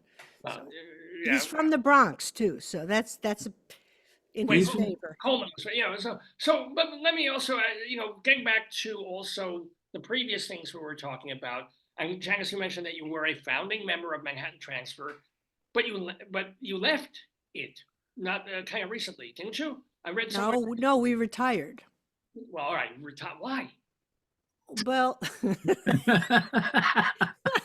we did. No, I mean, it's not like you're 90. It's not like you can't sing anymore. It's not like I'm 90. Thank you. That's the best thing that anybody said to me yet today. But the day is young. Or 80 or 70. It's not like, you can still very much sing. And, yes, I can, and I will. Yeah. But it was a group decision. With a vocal group, it's not that easy to keep going and sing charts in an original key. It's people want to hear certain songs at every show. They just want to hear them.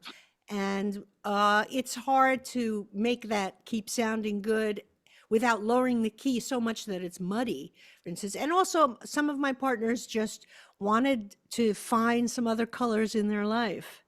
Other colors in their life. We're all finding. You see how I did that? Yeah. Awesome. Now you guys are going to be at Birdland next Tuesday, but are you going to tour? Are you going to go other places? How much of your lives is spent with a suitcase these days? Well, we have a tour coming up in Europe in July. Yeah, we're going to be in Sellersville, Pennsylvania. Sellersville on June 23rd. Yes, June 23rd, and Birdland is June 11th. And you can get tickets at birdlandjazz.com. Yes, you know it. You see? You know it. You know it. we have so many people on this program who, Jim Caruso's cast party every Monday night at Birdland. I mean, and Vince Giordano, and folks who've been on Yeah. there Oh yeah, that yeah. you guys have worked with, I'm sure, over there. Who's, Absolutely. Yeah. Janis, Vince who has- Giordano played at my cousin's wedding. oh, That's how I met him. Yeah.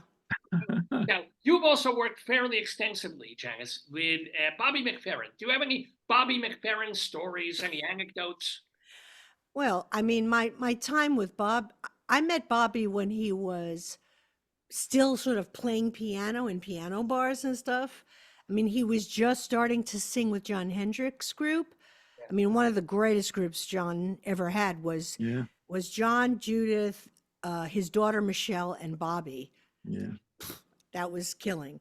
But you couldn't sort of box Bobby in. Well, that So was- he was just starting to experiment with the whole circular breathing, a cappella singing thing that he does. And my friend Linda Goldstein, my very old dear friend, manages him to this day. So I was very involved smart with man, Bobby. Jewish manager, very smart man. This is very, very But wise. I mean, my time with Bobby on the road was extraordinary because we would do 2-hour shows every night. Nothing was planned at all. It was all improvised. I mean, Bobby, it was voicestress. So there were 3 voices on each voice part. So 3 altos, 3 sopranos, 3 basses, 3 tenors, and then Bobby in the middle. And he would start off something and he'd improvise, and then he'd come upon a riff that he liked and he'd repeat it, and he'd figure out which voice part he'd want to sing it. So he'd go to the basses, for instance, and the basses would pick it up. And then he'd move on to another voice part and he'd create this tapestry, and then orchestrate it and stop voices. Wow. And have a solo, tap you on the solo shoulder, and you'd go out and solo on it. So it was the most low stress gig I ever did in my life Yeah. because there was no preparation except to be in the moment. Yeah, I know he just said that. Oh yeah, I mean, that's very primal. You know, Yeah, I guess. Yeah, that's very primal percussion that probably that you hurt your boobs. cavemen. Yeah. No, it's up here. All right, it's higher up there. But yeah, all right, but still. So also have a question here for Yaron, because she has worked with a luminary like Bobby McFerrin and John Hendricks, by the way, of Lambert Hendricks and Ross and those. But you worked with Avram Fried and Mordechai Ben David. Can you imagine that? What? Can you imagine? That's a interesting musical switch. Yes. Tell me Right. some stories, or did you know Speak a Pig also, or Yafa Yarkoni? I played with Zvika Pik. I played with Yafa Yarkoni. I played with Shlomo Artzi. I played with everybody. Yossi Ban. I played with all of them in Israel. Believe So it do or you not. have any anecdotes about any of these people? Anecdotes. For example, I remember with Mordechai Ben David, we did a tour in South Africa, and it was a very incredible tour. Just to, it's almost like at that time I was visiting like another planet, So This was like 70s, 80s before. this was 83. It was 83. So Wow. it was painfully interesting, if I may say so. Well, did you feel bad? I mean, a lot of people would, how dare you go play? Well, something? I just wanted to go and see how it was really like, because I heard all the stories from our history about how things were, and I think in some levels it can be compared, So I wanted to see that, and I could only call it like to be on a different planet, But it was an interesting thing, and yeah, it was painfully interesting. Yeah, and but on a happier note, I mean, we played. I did arrangements for Israeli songs festivals, and like people like Shlomo Artzi, like and others, and it was a great time in my life during that I mean, time. I remember going to Hebrew school, and the album would come out every year of the Israeli Song Festival. It would be in our area. It was a big thing, and then these watercolor covers and. So 1973 was a song that Shlomo Artzi sang, Pitom Kamadam, which was my arrangement, and things like this. I had also a TV show there that was called Nikui Rosh that I wrote the song for. So it was a busy, very successful time there. What was your television show like? Were you It was called Mifgash Omanim, which means in English, I would say, a get together of artists. And every Wednesday night, it was like a variety show, like I would say, like a Johnny Carson show kind of thing. And there would be guest artists, and we were the house band. Oh my God, yeah. You It know, also reminds me of. so I was like the Paul Schaefer. I was the Paul Schaefer. Oh, you were the musical, not the. Yeah. Yeah. All right, I get it. Paul Schaefer with all them. Yeah, Yeah. I So, get it. yeah. Yeah.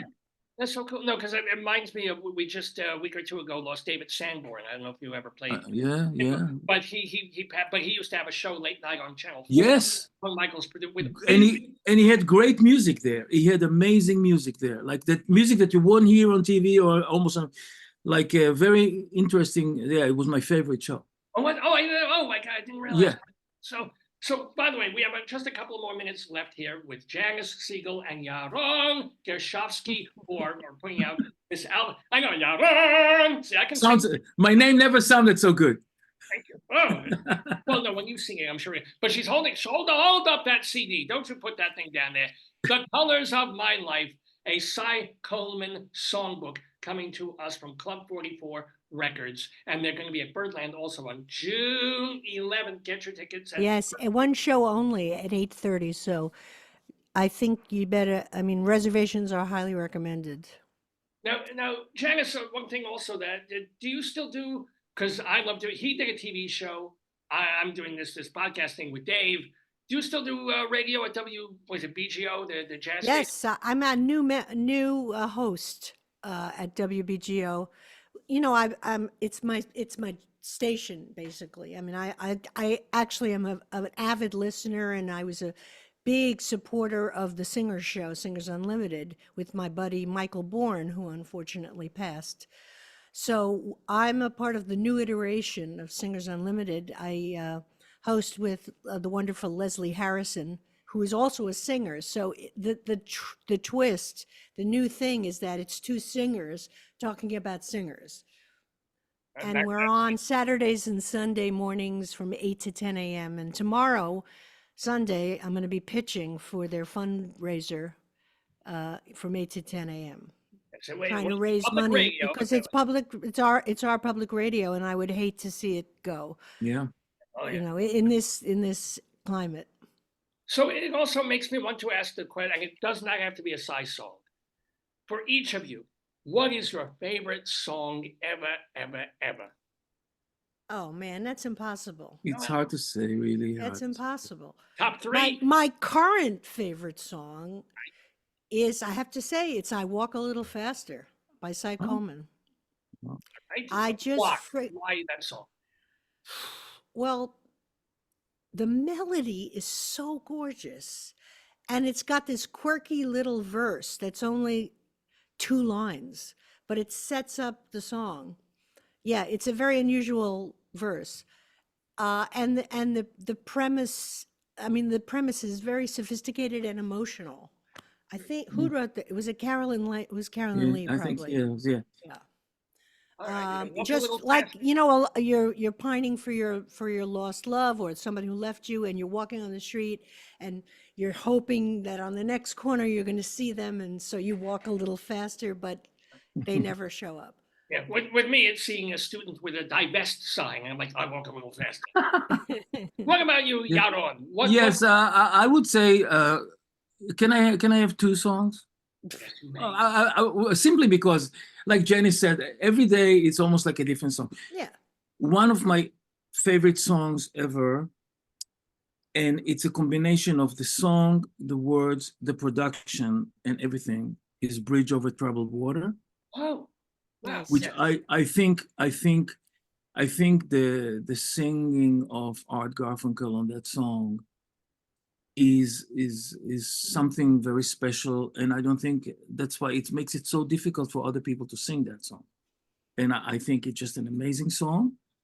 I love the Playboy theme of Cy Coleman, Well, okay, not only because it's basically a piano thing, but it brings me a lot of memories from the 70s. If you recall the theme song from The Odd Couple that Neil It's Hefti wrote. very Neil Hefti, very Neil So Hefti. it's a very Neil Hefti, and the song, you play the song and the harmony and the vibe. Yeah. It's like when you hear a great song from the 70s, it makes you feel that kind of feeling, fuzzy feeling of the 70s. Yeah. You know, so this was currently it's my favorite song, and so Well, this has been like my favorite moment of the week, being able to talk to these delightful people, talented people. We've been talking with Janis Siegel and with Yaron Gershovsky. They're both together, going to be on the CD that Janis was holding up. You can hold up again if you want to. Please hold it right to the camera. The Colors of My Life. And actually, when you get it home and you take the wrap off, it doesn't shine like that in my eyes, but it's a Cy Coleman songbook. Yes. The wonderful songs that they've been doing, and that's available this Friday. Oh, there's the back cover. Look at them. Oh, so bespoke, and then the tie and the suit and everything. Yes. That was an accident, but it worked. Yeah. No, it looks great. I mean, what, you both didn't know what you were going to wear to the shoot? And then, Not really. I mean, wow. generally. And You then, have to trust. what will you be wearing, both of you, on Tuesday? Wouldn't you like to But you have to know? come by and see. Where do they have to come by to? Where do they have to go? The Birdland Jazz Club, West Yeah. 44th Street, Manhattan. 315 West 44th. 315 West 44th. So I'll put Can't miss it. Avenue. Yeah. And it's birdlandjazz.com for tickets. And also, do you want to push your individual? Do you have individual websites or anything like that where people can go to? Yeah, I'm on Facebook and Instagram, of course, but sadly, but I have a website. I've been told it's janissiegel.com. Janis Siegel, S-I-G-E. Siegel. S-I-E-G-E. Yeah, I mean, people spell it. My own cousin insists he spells it with an A, Siegal. Oh. It's that branch of the family. Something And- happened in Ellis Island. It wasn't good. Right? Yeah. Yeah. And then what about Yaron? Yes, I have. I'm also on Facebook and on Instagram, and I also have a website, and it's called yaronmusic.com. Yeah, What was that? don't give people Gershovsky. They're just going to get so. But yaronmusic.com. Y-A-R-O-N, yaronmusic.com. Perfect. Both of you, I wish you much success for the CD and much success you. for the concert. And then in what was it, Sellersville, Pennsylvania? Ooh. Sellersville, Pennsylvania, delightful little intimate venue. That's the 23rd of June. If you're in the Philly area, It's guess at 2 that's the o'clock p.m. closest. 2 p.m. It's a yeah, bring the kids, bring the grandkids. nice way to spend Sunday afternoon. Absolutely. And what a wonderful way to spend Shabbos morning with these two wonderful talents. Thank you for having us. Thank you Thank you. so much. And Thank you. shalom to you both. Shalom to you too. Thank you so much. Betcha. Bye-bye. Bye now. Bye.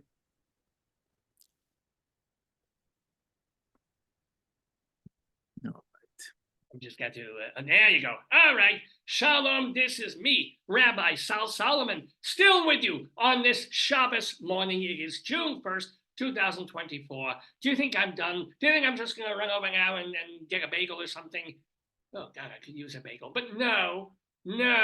Even though our guests have departed, I have more to do on this program because last week I shared with you, I read with you part of a book, a children's book about sex.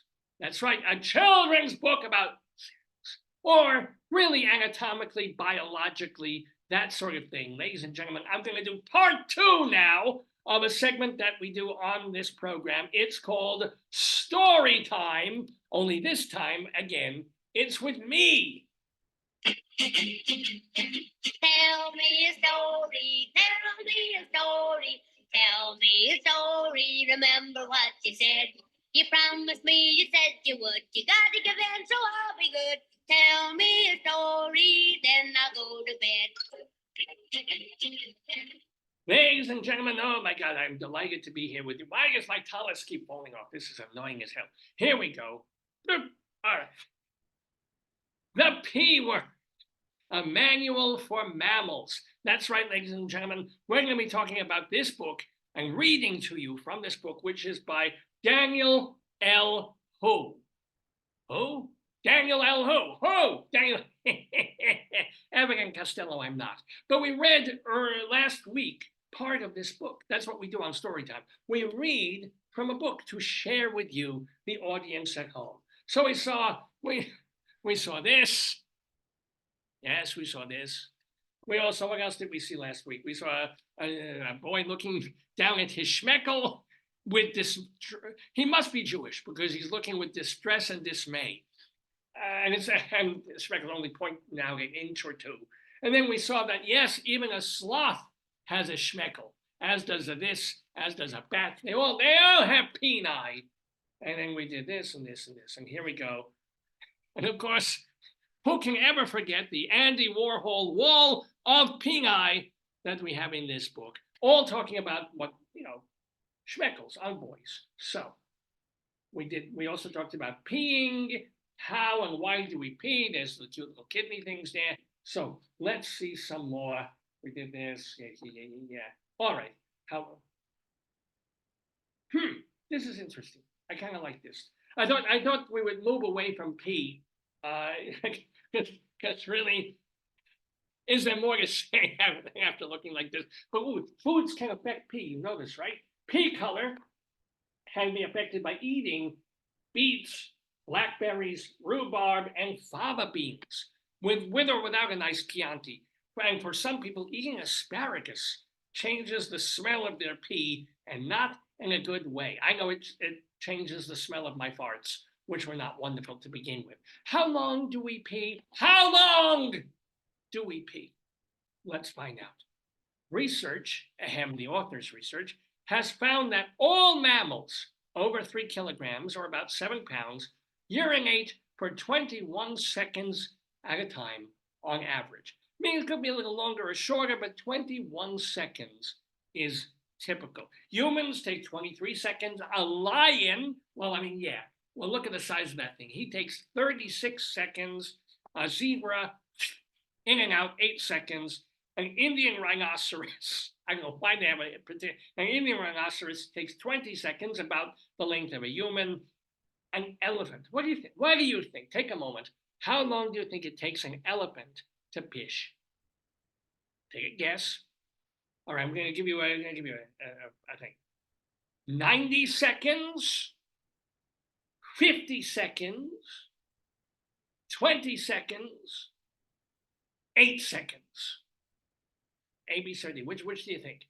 Tick tock, tick tock, tick tock. And the answer is basically like a human, 22 seconds. So the 22nd was the elephant. The size of the thing, it's still kind of the same thing. Mammals on the larger side drink more than smaller mammals. And then, depending how many bars there are in the neighborhood, and they have larger bladders. So they have more urine than they need to release. However, a longer urethra allows them to release the pish at a faster speed. So whether the mammal is large or small, as long as they're over 3 kilograms, the time spent peeing doesn't actually change much, which is why a lion is pretty much longer, but even these guys are about the same as a human being. This is interesting to me. But when you're my age, you're peeing 72 times a day, and it's still taking you 22 seconds. Anyway, peeing in flight. Have you noticed this? Those of you who go on airplanes, the snowbirds to Florida, no matter where we are or what we're doing, we need to pee about 6 to 8 times every day. And of course, multiply that once you get to my age. Even if we try to hold our bladders for as long as possible, our bodies will release urine when they need to, hence the June Allison conundrum. So what happens when we aren't near a bathroom or even on our planet? Well, fighter pilots may need to pee while they're in the cockpit. This is when a piddle pack, I'm not kidding this, a Jew must have invented this idea, a piddle pack, which is a sealable plastic bag with absorbent beads, comes in handy. I remember that woman who went off to kill the astronaut, or she was an astronaut and she was killing her boyfriend, or trying to, and then she drives, and she knows she's going to be driving halfway across the desert. So not only is she going to murder, but she's going to piss, and she brings a diaper. This is good planning.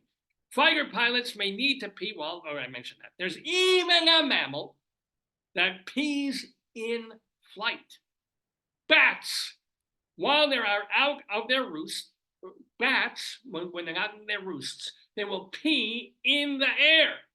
And when they're in their roosts, bats flip right side up and pee hanging by their thumbs. I wonder if this is what Bob and Ray were thinking about when they said that. But who knew that bats pish when hanging by their thumbs? One lesson we've learned has always been keep your head covered around bats. And this is not even talking about guano. This is just like the streamy. And how do astronauts pee? I'm guessing through their penis, but well, when they are out in space, they actually have to wear special adult diapers under their spacesuits. And yes, adult diapers aren't just for babies. That's why they're called adult diapers. Okay, use a little logic there, people. Now, diapers work very well, but no adult likes to wear them. Scientists are constantly working on new devices to manage pee. Yes, because the $8 billion we give to NASA every year, this is an important thing. The NASA space, seriously, I'm reading this. I'm not making this up. This is by Dr. Daniel Hu. Who? Dr. Daniel Hu. Who? Dr. Daniel Hu. The NASA Space Poop Challenge, seriously, is one way scientists work to create a spacesuit that would empty the pee and the poop automatically to keep the astronauts clean. I think that's what they call a catheter, ladies and gentlemen. Anyway, peeing under the sea. That's where I pee. Well, how do scuba divers use the bathroom? Well, mostly, and scuba people know this, they pee in the wetsuit. This keeps divers from needing to rush back to the shore and cut the dive short.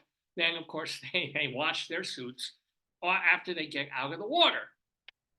Do whales and other mammals, marine mammals, pish?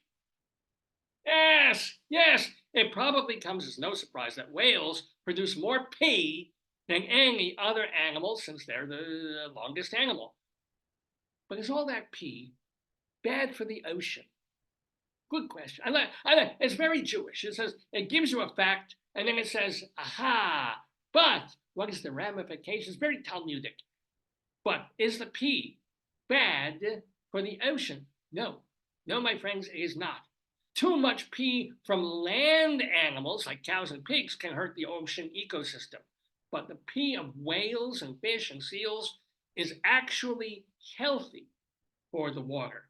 Whales pee near the surface of the water, and that provides tons of nutrients for fish. And the whale's urine actually helps feed microscopic plants called phytoplankton, which feeds many fish. It also helps keep coral reefs alive and healthy. So if you see a whale, sitting there at the top of the ocean surface, and he's kind of like, a little happiness coming out the blowhole, don't mind it. Don't say, oh, global warming. The whale is actually feeding the fish in a very beautiful. I don't know if I would want to swim in that, necessarily healthy as that is. I don't know if I would want that suddenly going into my eyes when I'm trying to do the backstroke. But if you're a fishy kind of animal, perfectly good thing. Whale pee. Is this whole book about, I guess this book is about pee. Maybe this book isn't just about penises, it's about peeing. Peeing in the wild. Here, look at this, more peeing in the wild now, lady. Here we go. Have you ever noticed a spray zone sign at the zoo? No, I have not, but apparently they have this. This sign is there to let humans know that animals such as lions and tigers mark their turf by peeing. If you get too close, they might accidentally, they're stuck in a cage, put there by humans, taken slave-like out of Africa and Asia or wherever, and then they've got all these humans sitting there pointing at them, making fun of them, look at you, making judgments about them, but their peeing spray is accidental. Sure. Humans also like to mark their territory. We do this by finding a place to call home. Could be separated from other areas by a wall or a fence or a yard. And people are happy just to enjoy their space, but others want to make sure everyone knows to stay away. So they put up no trespassing signs or off my property signs. Mammals are the same way. They just go about living their lives in their habitat, but some want to make it very clear that no outsiders should set foot or paw or hoof into their home. So instead of putting up a sign, they use their penises, first time the book has mentioned this again, to mark their home with urine as a way to communicate with nearby animals. But humans, and this is a question, I'm not making this up, but humans don't use our penises to mark territory. Maybe in the village. That's true. While humans have found lots of ways to mark our homes without urine, many mammals still use their peni, my word, not that, to spray an area and claim it as their own. Now, humans don't have a highly sensitive olfactory sense of smell system. What simply smells like pee to us can tell other mammals a lot. Just by sniffing a mammal's spray, animals can tell the species, even the health and the strength of the animal that previously left its mark. And that is why our dogs spend so much time sniffing other dogs' near rear ends and neighbors' mailboxes and making sure to pee just a little bit everywhere they can, including the carpet, which is when you kick the dog. Is this whole book actually about pee? I thought it was about, oh no, it does other stuff. We'll get to that. Oh, all right. Unique animal markings. Tigers and rhinoceroses use their penises to spray their urine backwards to cover as much distance as possible. That way, some Indian rhinoceroses have been able to spray their urine up to 16 feet. That's almost 5 meters. This guy was obviously researching Indian rhinoceroses. It's the second time this has come up. Don't know why he's fetishizing them, but we all have our things. Cat owners are all too familiar with smelly litter boxes, but what is the reason for the stench? A chemical called felinine in cat pee grows in smelliness over time. In the wild, felinine helps a cat mark their territory by keeping the scent around longer. But for indoor cats, it can sure stink up the house. Bear cats, or even Stutz bear cats, a member of the civet family, are known for having urine that smells like buttered popcorn. The movie theater smell comes from a chemical called 2AP, appropriately enough. What are you going to do there? Oh, hold on, bear cat, I'm going 2AP. As they pish, their urine and that chemical gets on their tails and their paws, and they trail the scent around, helping nearby bear cats know that another one is around. There's a bear cat, more bear than cat, if you ask me. Not that you asked me, but I'm answering anyway. So now we know that peeing can be a form of communication, whether it's our bladder telling us it's time to go, or a mammal's urine telling other mammals stay out. Pee can say a lot. And just like our pee, our penises tell us what's going on in our bodies. And sometimes our penises, here we go, even change shape or size to indicate a change in our brains. But how does that work? What does it mean? Well, I'm not even gonna say anything.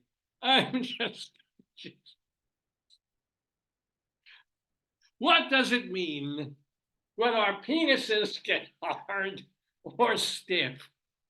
Oh, it's amazing this writer wasn't arrested. Okay, this is called an erection. And having one is totally normal. Basically, an erection is the way a penis exercises itself. Personally, I'd rather do a pull-up. And yes, I do pull it up. Our bodies are constantly working to keep us healthy, but a lot of that work happens behind the scenes. Because our penises are connected, but outside our bodies, erections are more obvious to us than hearts pumping our blood or our muscles contracting and relaxing.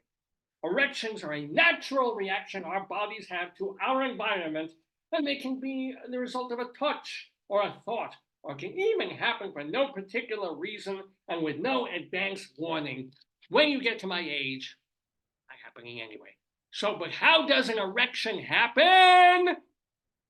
Think of how blood rushes to your head, this head, when you do a handstand.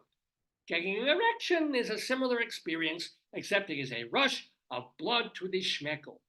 Blood flows through what is called the corpus cavernosum, a maze of spongy tissue and blood vessels. Perhaps we'll use this as a penis. Look, behold. As the penis fills with blood, it begins to harden and rise. Look at that. Oh, yeah. And now all adults know what erections are and understand that they're a natural part of life, but don't be embarrassed to bring up your questions with a parent, a doctor, or an adult you trust. However, if you are, say, an 11-year-old boy and you approach a person on the street and say, "Hey, sir, tell me, what is an erection?" Do not be surprised if the other person runs the other way, unless they're a priest, in which case, well, good luck. No one should look at or touch your body or penis without your consent. For example, you wouldn't give someone a hug unless they gave you their permission. So if you're uncomfortable with anyone asking to see or touch your penis, or for you to see or touch theirs, you do not have to give consent. Tell them no in capital letters with an exclamation point. No, if you're worried that someone isn't listening to you when you do not give consent or isn't asking for your consent at all, talk to a trusted adult. This is all obviously good advice. So when I've tried to show my penis to various famous actresses, and they said no, I took no as I begged. Very often I begged, Natalie Portman, please, no is no. So understand what that means. Erections in the wild. Though we are close relatives with other mammal species, erections in the wild can look very different from what humans are used to. For some mammals, an erection isn't only the result of increased blood flow. Many mammals have a bone, called a baculum inside the penis that helps it make it stiff, including this gray wolf, although it is hard to see under all that fur. I cannot see it at all, so I don't know why they did this picture, because they're telling you, yes, there's a bone there, there's a penis there, but the picture we've shown you shows that you can't see anything. I do not understand that one little bit.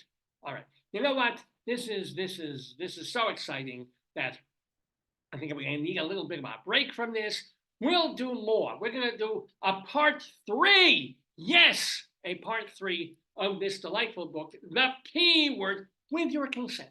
May I have your consent to continue this book, The P Word, next week on the Dave's Gone By Facebook, yo, podcast, yo, program, yo, of the stream. I hope that this hasn't been too much. I hope that your children aren't wandering around and going, "Oh, so that's what that is. Mommy, Daddy, it's been fun hanging with you, but I need to run up to my bedroom real quick with, do you have any Jergens lotion and Kleenex? No, I want to wash the windows." Anywho, I'm Rabbi Sol Solomon. I want to wish you a very, very happy June. Look at that, June is busting out all over. And of course, when you see a bust, that's another reason for an erection. Please make it a good one. We got Shavuos coming up in a week or so. Have a great one. Don't mind all the crap that you're reading about the things and the things. Just be Jewish, be proud, and have a fine day. Let's bring Dave back into the Daverhood with my proper music, if you will. And I know you will.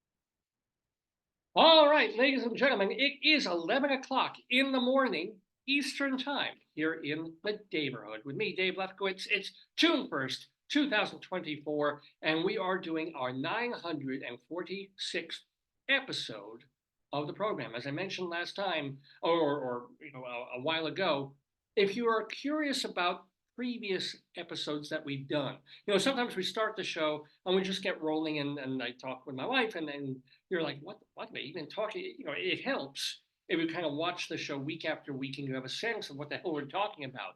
Well, you can go to davesgoneby.com, davesgoneby.com, where all the archives reside. Our first 16, 17 years of the show were audio only, was a radio program. Then we started going on Facebook, doing video, and all of these episodes are saved and available. We even have an index page on davesgoneby.com, as well as a search bar. So you can search for a famous person who's been on the program. You can search for a skit that we've done or a date. Yeah. Famous South Carolina or Carolinian golfer who killed himself. He Oh, was 30. Do you know anything about that? what Golf? was her name? No, I don't. I haven't been into really watching golf in a while, but I didn't know if you knew. South Carolina, no. Yeah, I didn't know if you knew. Well, I guess he paid the ultimate penalty. I don't know. Okay, go ahead.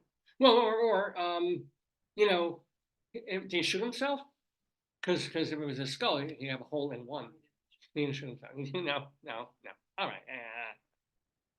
No, I don't have. Do I have any more horrible tasteless golf jokes? Let me see. I guess he lost his drive. No. He felt trapped. We did really close. All right. Let's do the next segment of the program.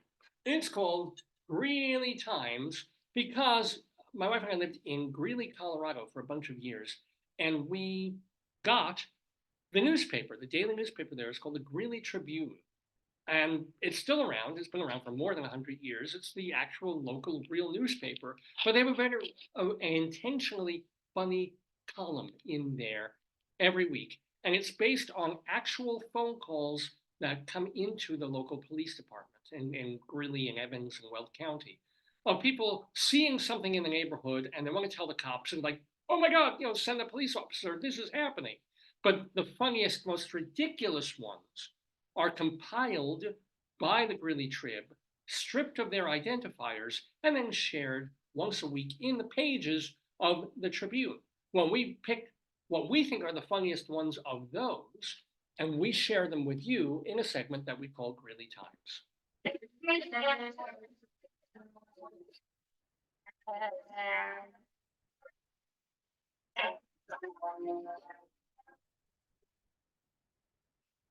Oh yes, Greeley Times, ladies and gentlemen, on this June 1st, 2024. So yeah, these happened, these are real, and they happened in the last 2 or 3 weeks in and around Greeley, Colorado, in northern Colorado. So I've got to get my glasses here. There we go. This comes from a caller on O Street. Oh, there it is. I'm going to answer the proof phone. Okay, got it. A caller on O Street said that children were not using the playground equipment correctly.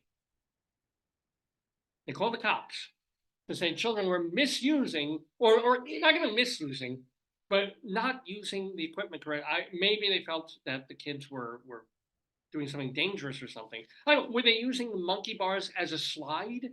How do you use? They were using it as a backdrop for one of their Insta videos. They chose to use the seesaw as a cooking implement. I mean, what the hell were they doing? Anyway, I think we have another call coming in. I think we might. Hold on. Oh, yeah. All right, speak slowly, please. Slowly and clearly. All right.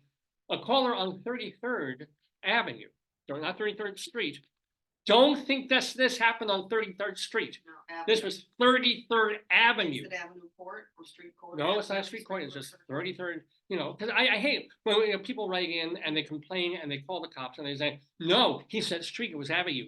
This was 33rd Avenue.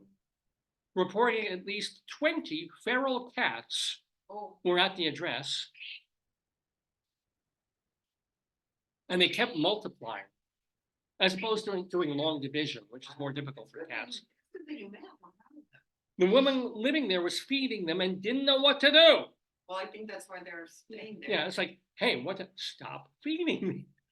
Open the door. But it's probably too late. Once you start feeding them, they're gonna come back with it. Fine, stop feeding them. And then they'll have to look for food somewhere else, or the old woman dies and they eat her for a week. But either way. Ooh, I think we have another call coming in. Got it. I got my finger phone. There we go. No, wait, oh, here, you got some. Where are you calling from? Oh, that chicken phone. There it is. Yes, ladies and gentlemen. Here they come. Got it. Let me see if I can get this last one on my left hand too, which is not my catch hand. I bumped it on the high, so you have a little some. Yeah, thank you. All right, I got this one then. This was a caller. Where are you calling from? 8th and 8th.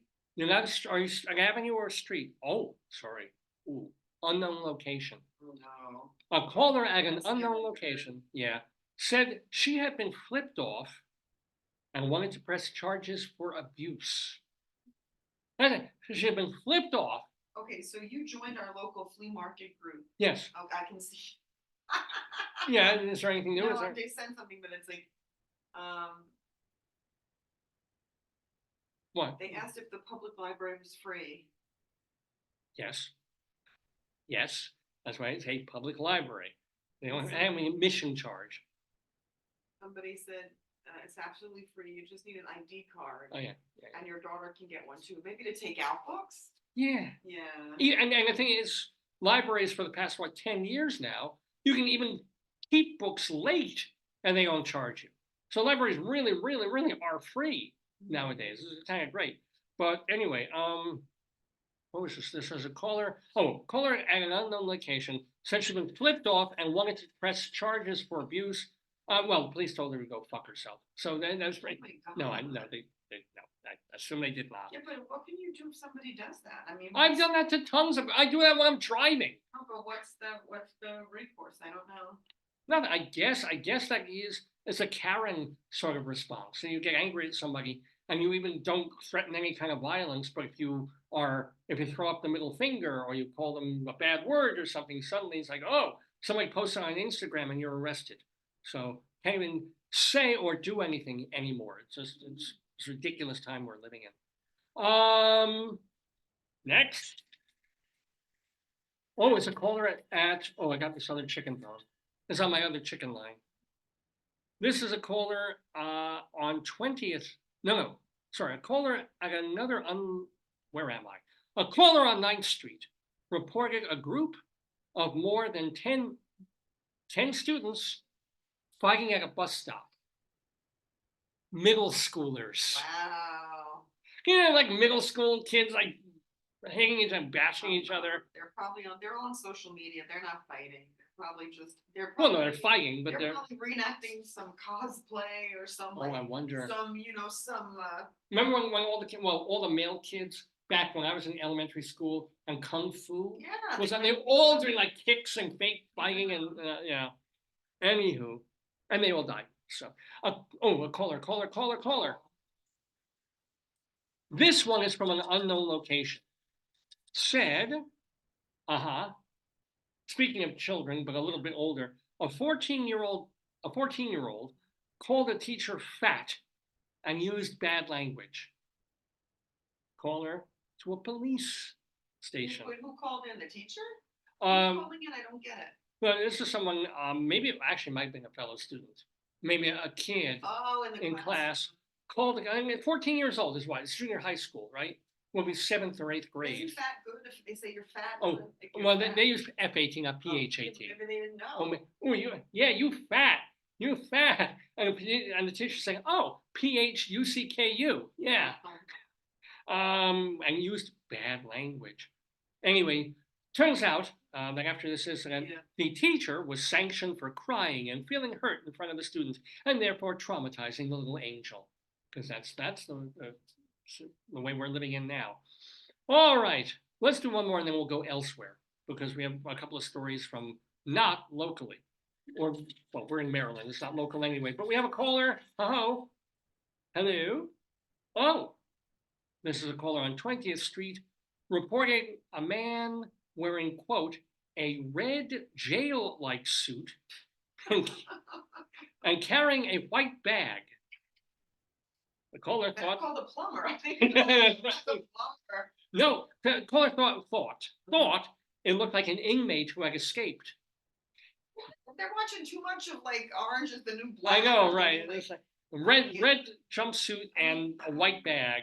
If I were an escaping inmate, yeah. the last color bag that I would be carrying Yeah. is like a And the first glowy- thing you would do is change your clothes. I mean, like you wouldn't, and why would you leave jail with a bag? Like, where would you get a bag? well, well, I imagine you get bags rather than Yeah, but you weapons. don't have belongings and stuff. Like you're not Oh, okay. leaving jail packing for a cruise.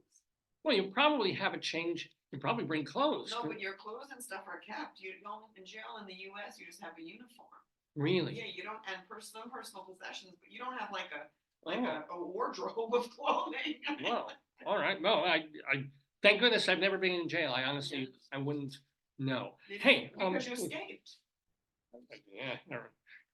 Oh, sorry. Let's go elsewhere. We have two stories from Texas in our, we're calling this Greeley Times, but we also move away from Greeley for a couple of stories in the news elsewhere. So both of these, and they happened this week in Texas. Now, a Houston police officer shot and killed an alligator. After, why do you think he did this? Well, no, actually, the why is questionable here. Was the alligator wearing a red outfit and carrying a white bag and escaping from jail? Well, it's carrying something. Oh, God. The alligator was found with the remains of a woman inside its mouth. What? Ah, Where did we get it? From like a cemetery? authorities had been looking for the woman, Oh, God. believed to Oh, be, my God. believed to be in her 60s. Terrible. She was reported missing near a lake What happened? on Tuesday. While searching in the area, Oh, my goodness. a police officer found the alligator to prevent it doing more damage to the remains. So he must have seen it vomit up a woman's leg or something, or her But did it think she uterus. was alive? Here's the deal. It's not clear if the woman was even attacked by the gator or if she was already dead and just became a convenient lunch.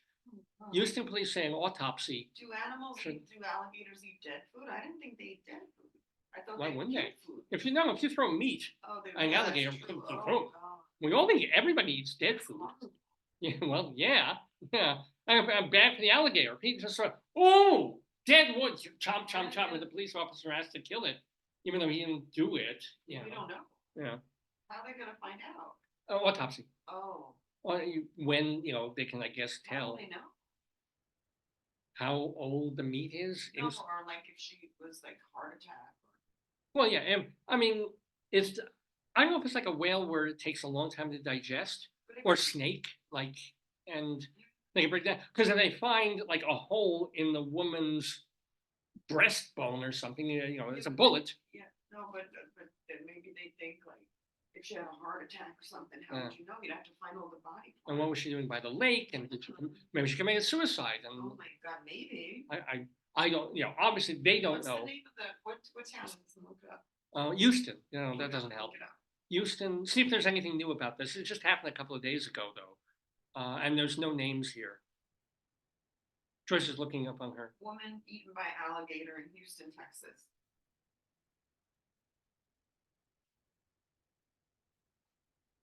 She was 41. 41? Yeah.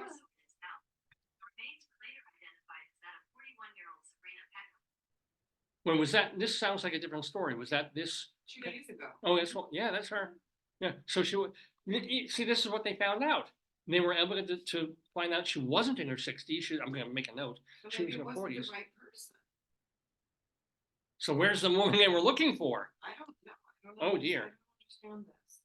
But you know what? It's good that the alligator had its last meal and the woman was still kind of plump and nice tender skin in her 40s. Because when women are in their 60s, they get alligatory themselves. Oh, David, And he would have you mistaken shut her. up. Shut up. This is my wife telling me, shut up. Shut up. Well, fair enough, fair enough. I have another story from Texas. So I'm not going to shut up. I'm going to tell a different story from Texas. And this is more cute, sort of, and does go to political things in a way. This is a guy who was once known as Dustin Abey. And I may be mispronouncing it. It's not eBay, it's E-B-E-Y. Dustin Abey, maybe. Guy is 35 years old and a 7th grade math teacher. And now he's also kind of a media celebrity. You know why? Because he has legally changed his name. And this is cute. Dustin Abey changed his name. His first name is now literally, middle name is anybody, and his last name is now else. In other words, the man's full name is literally anybody else. So the judge looks at this petition, and Abey said when he was talking to the press, she looks at me and she says, "Are you really going to be that guy?" I paused for a moment and said, "Somebody has to." And now, is Else's, I'm going to call him Else by his last name, Else's reasoning for the name change to neutralize our nonsensical presidential race. Quote, "I should not be popular," he says. "There is zero reason that literally anybody else is taking off the way that it is." So Else bought the domain name literallyanybodyelse.com last year, and he's starting to sell t-shirts with that name on them. And here's the deal. Else needed 113,000 voter signatures by the middle of May to qualify for the November 5th ballot in Texas.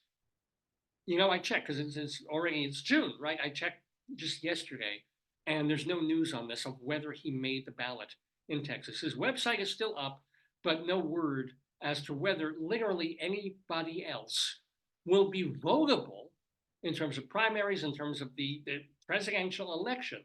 But if you look at who's on the ballot and you need a write-in, or not even a write-in, if there's going to be somebody that you can tick off on your ballot, you can literally check literally anybody else, and it'll be him. But I just wonder if there's anybody else out there, literally anybody else, name literally anybody else. So now you have a bunch of people with the same name. It's like your name is John Smith, right? Exactly.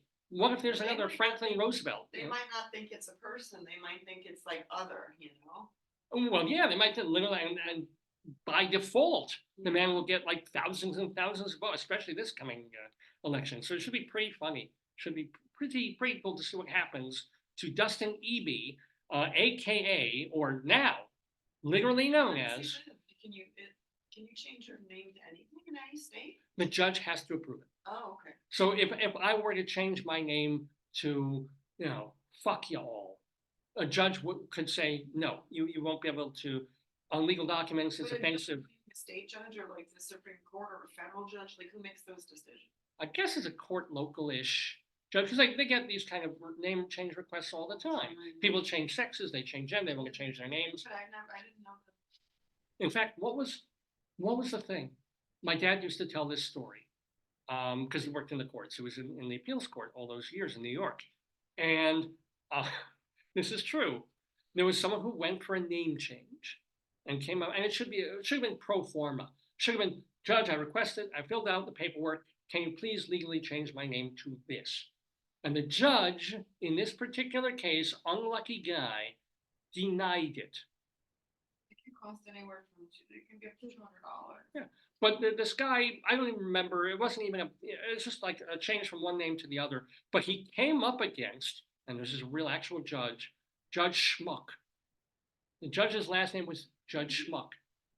And Schmuck said, "You know what, bro? If I can live with my name, you can live with yours." They actually denied the request. So I don't know if the guy ever got to change his name or had to go to another judge, but that is an absolutely true story. But otherwise, again, it's like a license plate. You can pay to have a lot of different license plates, but if you do, clit lover on your list, they're not going to let you do it. And they're going to kind of look for people who are trying to Who does finesse it. They have like somebody who looks for the naughtiness. Well, what was the, didn't they have on Seinfeld Ass Master?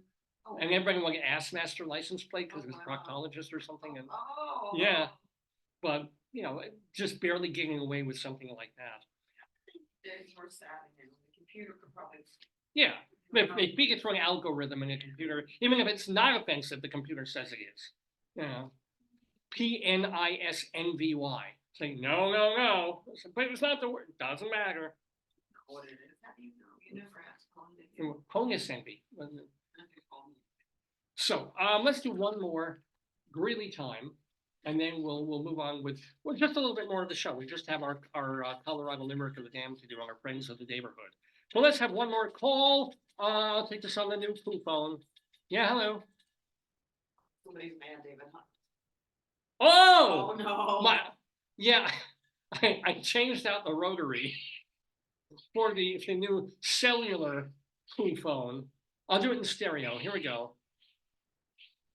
Oh, it sounds so juicy. Listen to that. It sounds like someone vomiting to me. It sounds like vomit. Oh, God. What's in there? Well, they say beads, but this sounds like liquid. Look, you can actually see physically liquid. Look at it. Look at it. It's all gooey. That's not. That's liquid. Yeah. Oh, God. Yeah. Sounds like someone vomiting. I am Joe's testicle. All right.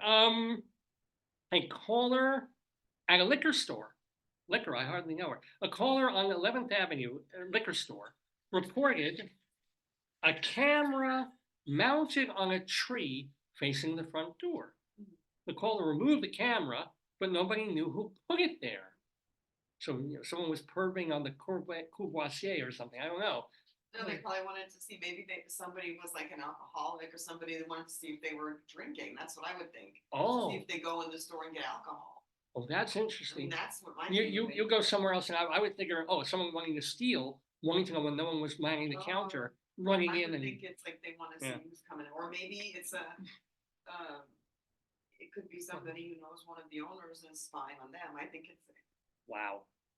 Well, anyway, those have been our Greeley Times for today, courtesy, of course, of the Greeley Tribune newspaper out in Greeley, Colorado. And we certainly I forget to do this, thank Chris Boland for being the person who collates.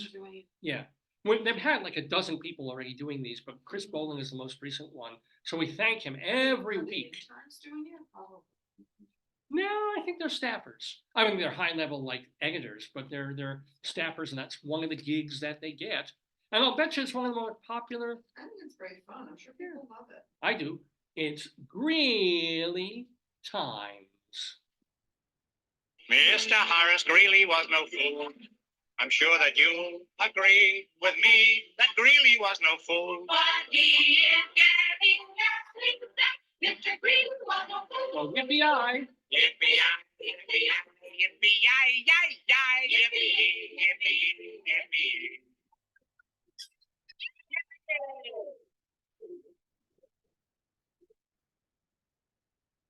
All right, my friends, it is not quite 11:30, but we still have more show for you to do on this 946th episode of the Dave's Gone By Facebook Yo Podcast Yo Programmio of the stream. Remember that, again, all our archives are at davesgoneby.com.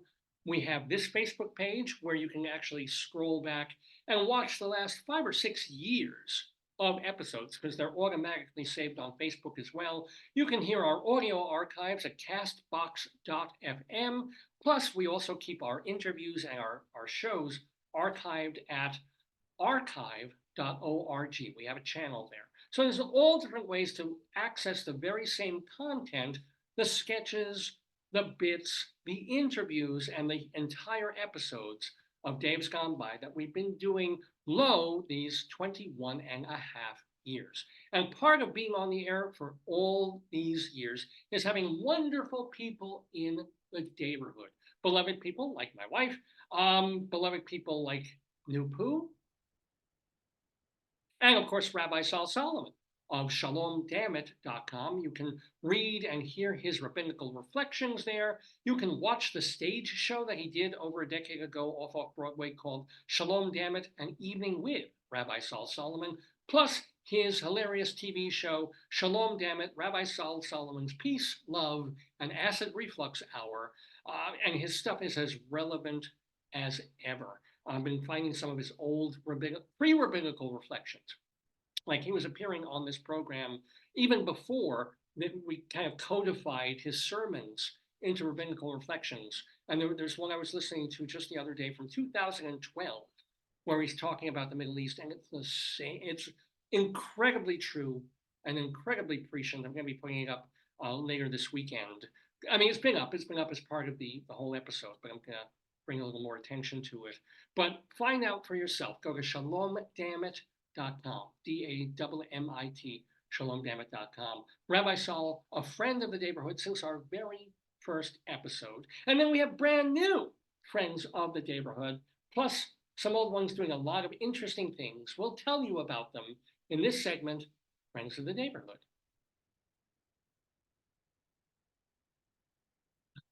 Bum, bum. Bum, bum, bum.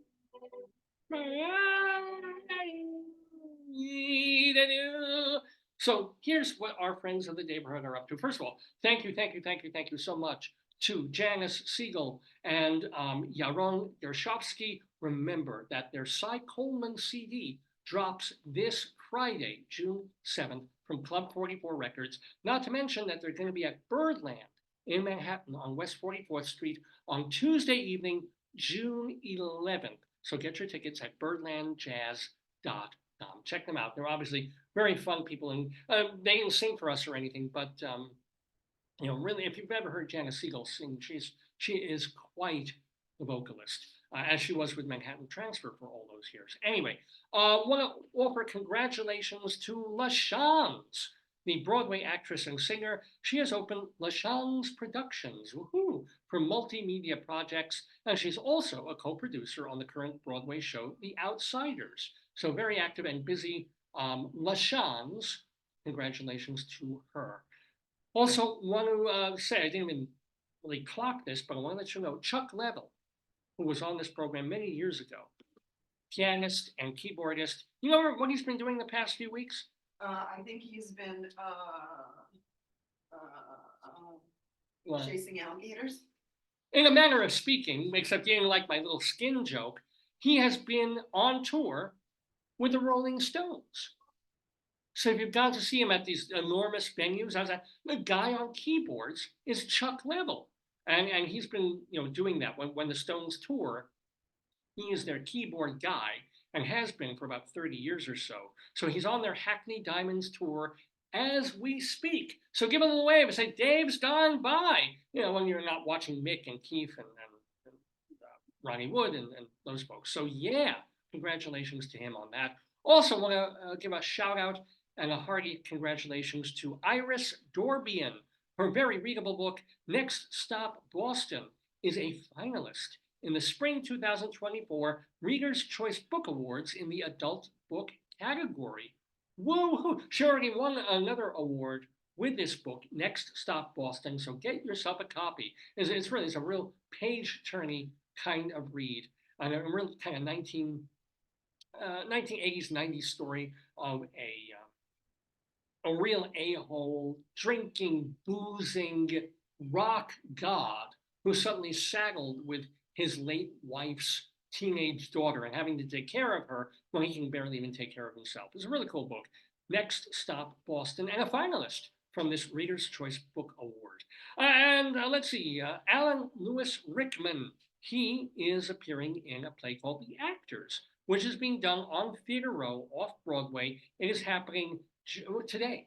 Today's your last chance to catch Alan Lewis Rickman in The Actors. And this weekend, you have, I think, 2 or 3 chances to see Clea Blackhurst in A Complicated Woman. And they're doing this at Goodspeed, the Terrace Theater out in East Haddam, Connecticut. So if you happen to be out there, go see A Complicated Woman with our friend Clea Blackhurst.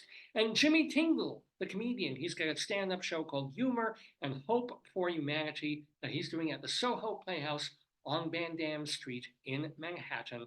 That is ending this weekend. Just a couple of chances to see that. And then just a couple more chances to see A Sign of the Times, a review-sical, more of a musical review, being done by the York Theatre Company at New World Stages with our friend Gabriel Barry directing. But again, you catch it the matinee today, evening tonight, and then tomorrow matinee, and it's done. A Sign of the Times off Broadway. Happening today, tomorrow, and Monday, Ted Sperling is celebrating our friend Sheldon Harnick. The late Sheldon Harnick, he lived a good long life, but passed away last year. And it's part of the 92nd Street Wise long-running series, Lyrics and Lyricists. So Ted Sperling will be celebrating Sheldon Harnick for these 3 days, like 3 programs and seminars and songs and stuff. Check it out. Melissa Errico on Monday night, she is going to be as part of the gala that they're doing for the Irish Repertory Theater off Broadway. We mentioned Yaron Gershovsky and Janis Siegel going to be dropping their CD, Colors of My Life, a Cy Coleman songbook from Club 44 Records. That is happening Friday, June 7th. So pre-order it now. Playing now through next weekend, you've got Jose Rivera's new play, The Hours Are Feminine, that is being done at Intar over on West 52nd Street, like by 10th or 11th Avenue. And then Julie Holston in the play Breaking the Story, that is being done at Second Stage, the Kaiser Theater off Broadway, Second Stages Theater on West 43rd Street, playing now through the 3rd week in June. Al Tapper, his musical, he wrote the music for a show called David. I believe it's a biblical musical about King David, I think. It's at the AMT Theater over on West 45th Street, playing starting tonight and then running through July 13th. Douglas McGrath, now he passed away in 2022, but this very talented man, he worked on the musical. He wrote the book for the Carole King musical, Beautiful. And they're reviving that at the Paper Mill Playhouse in New Jersey. And that is happening June 5th through the end of June. And then on June 6th, oh boy, Gary U.S. Bond is going to be celebrating his 85th birthday by performing at the Basie Center in Red Bank, New Jersey. That is happening on June 6th, which I guess is Thursday night. You want to check your calendar for that.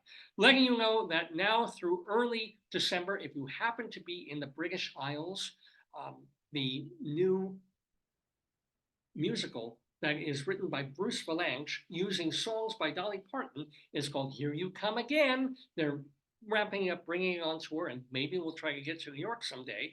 It's Here You Come Again, playing in all different places in and around Leeds and London and Manchester and places like that. Lilias White is in Hadestown on Broadway. Alan Menken's music is in Aladdin on Broadway and in Little Shop of Horrors off Broadway. K.T. Sullivan sings at the Algonquin on Tuesday nights. And then we were talking about Birdland before. You've got Vince Giordano and the Nighthawks, 2 shows on Monday evenings. Eric Comstock and Barbara Fasano are at Birdland on Tuesday nights. And then Michael Garrett plays and streams on his Facebook page his piano playing and singing. It's at the Roxy Hotel in Tribeca, and it's Tuesdays through Saturdays, all week long, week after week, for Michael Garrett. Evan Seplow is the editor of StageBuddy.com, and then David Sheward is a writer for TheaterLife.com, CulturalDaily.com, and of course, TotalTheater.com. So please read his theater reviews. Vicky Claudy is out there in Chicago doing late night catechism. And Are You Smarter Than Your 8th Grade Nun? And Leslie Hoban Blake and our friend Charlie Gross, they review theater together. That's a good question. Joyce is asking if we're going to do the today, yesterday quiz, especially now that the semester's over. I have a little more time. I'm thinking about it. I'm thinking about, getting the right combination of people and just bringing back so maybe next week. Maybe if I think of some questions and it's a cool time, bring them in. It's been a while. It's been a long couple of months And then I think we've taken a long enough break from it that I'm ready for the chaos again. So maybe I'll do that. But anyway, if you want to watch Leslie and Charlie review theater, it's Two on the Aisle, which you can watch on YouTube. Oop. Huh. And then we literally went through an entire Beethoven movement there in all the Friends of the Daverhood. It was so lengthy. But anyway, that was it. Those are the friends. So you saw Andre Deschiels on the Elspeth? Oh, I think I mentioned that last week. But yes, Andre Deschiels, the wonderful Broadway actor, Tony-winning Broadway actor when he was in Hadestown. He was a murderer on the show. Well, oops, spoiler alert. But Elsbeth is fun to watch even if you know the murderer. It's just this very fun, monk-like, Columbo-like, quirky, woman-solving crimes in a police department show. It's very enjoyable. And they have Laura Benanti on as well as Andre Deschiels. Was she the model? Yeah. Oh, I don't know. So she's a Broadway actress and star. And the name means. Benanti? No, Elspeth. Oh, yeah. And Elsbeth with a B. It's like an Elizabeth sort of deconstruction. Where's it come from? I don't know the names of.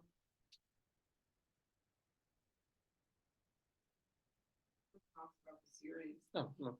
But anywho, those, my friends, are the friends of the Daverhood.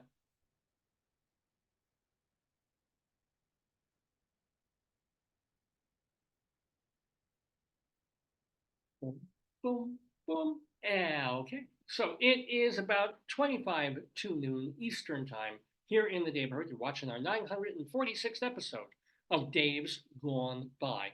I want to also remind you that I briefly mentioned this before, but seriously, if you want to read my interviews, my plays, my song lyrics, my essays, my comic essays, more serious things, all my written work or stuff that I've been compiling, you can find at davelefkowitz.org. This is different from davesgoneby.com, which has the archives of the radio show. This is my writing, right? Screenplays, plays, one-act plays. Check them out, particularly if you have a theater company and you're looking for funny one-act plays. I've got a bunch of them and would love to see them done. If you like parody, comedy songs, I've written bunches of song parodies, including last week's brand new one, Stupid Pupil, which we played, and maybe I'll play again as our outro thing. But yeah, you can read all the lyrics at davelefkowitz.org. Please do give it a look. Okay, it's time. I push this off as long as I possibly can. Time for our final segment of this week's program, our Colorado Limerick of the Damned. And this is because my wife and I lived in northern Colorado for about 13 years. And it was quite mostly a lovely time. And I got it into my crazy little head to write a poem about as many towns, cities, burgs, hamlets, ghost towns in Colorado as I possibly could, for no good reason. I never have a good reason. And then I just started doing it for fun, and then it became a thing. And then I'm like, well, how many of these can I write? And honest to gosh, I've got about 300 of them now. And I haven't stopped yet because I found a whole other wellspring. I was getting really, really dry. And then I found this whole other list of towns that were around from like 1910 through 1940 that aren't on regular maps or aren't on, they were in Colorado, they're just not really anything anymore. But that gave me bunches more options. So I am hoping to keep this going for a while. And that's why I'm gone back to the A's. So we've been doing things like agate and able. Today, we are in Alder, Colorado. A-L-D-E-R. Alder, Colorado. I'm going to tell you a little bit about it and then read a poem in its honor, which is our Colorado Limerick of the Damned. A limerick is a comic verse of 5 lines, in which lines 1, 2, and 5 would end with words that rhyme. And likewise, verses 3 and 4 also end with words that rhyme. So this is a limerick.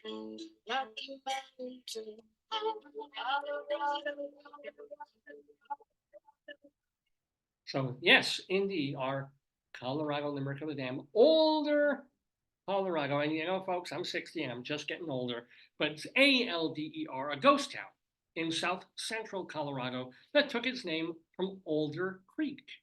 How Alder Creek got its name, I don't know, but they just say there was a creek there named Alder Creek. They took the name from the town. It was a mining and lumber camp, and that was situated very handily at a railroad hub. So in its heyday, it had a population of about 200 people living there. A lot of the mining, not so much, not a lot of mining there, but lumber was huge in Alder. It supplied much of the lumber for local towns and railroad bridges, and they had a post office there from about 1881 through 1927. And there's a cute story from a website called Colorado Reflections, where an old guy remembers living in Alder back in the day. And when he was a child, he was awakened by an explosive noise. It was actually a gunshot. His father saw a rat in the cellar and blew it away with the only gun he had, a 30-30 rifle. So, well, you know, it's 1910. It's, you know, wow. That's the way you take them out, I'll tell you. Maybe they have a family of foxes catching these things. So yeah. Anyway, that's the one story we have from Alder, Colorado, which hasn't existed for decades. If it's a ghost town, you said. Right, but we bring it back to life. You know how? With our Colorado Limerick of Damned.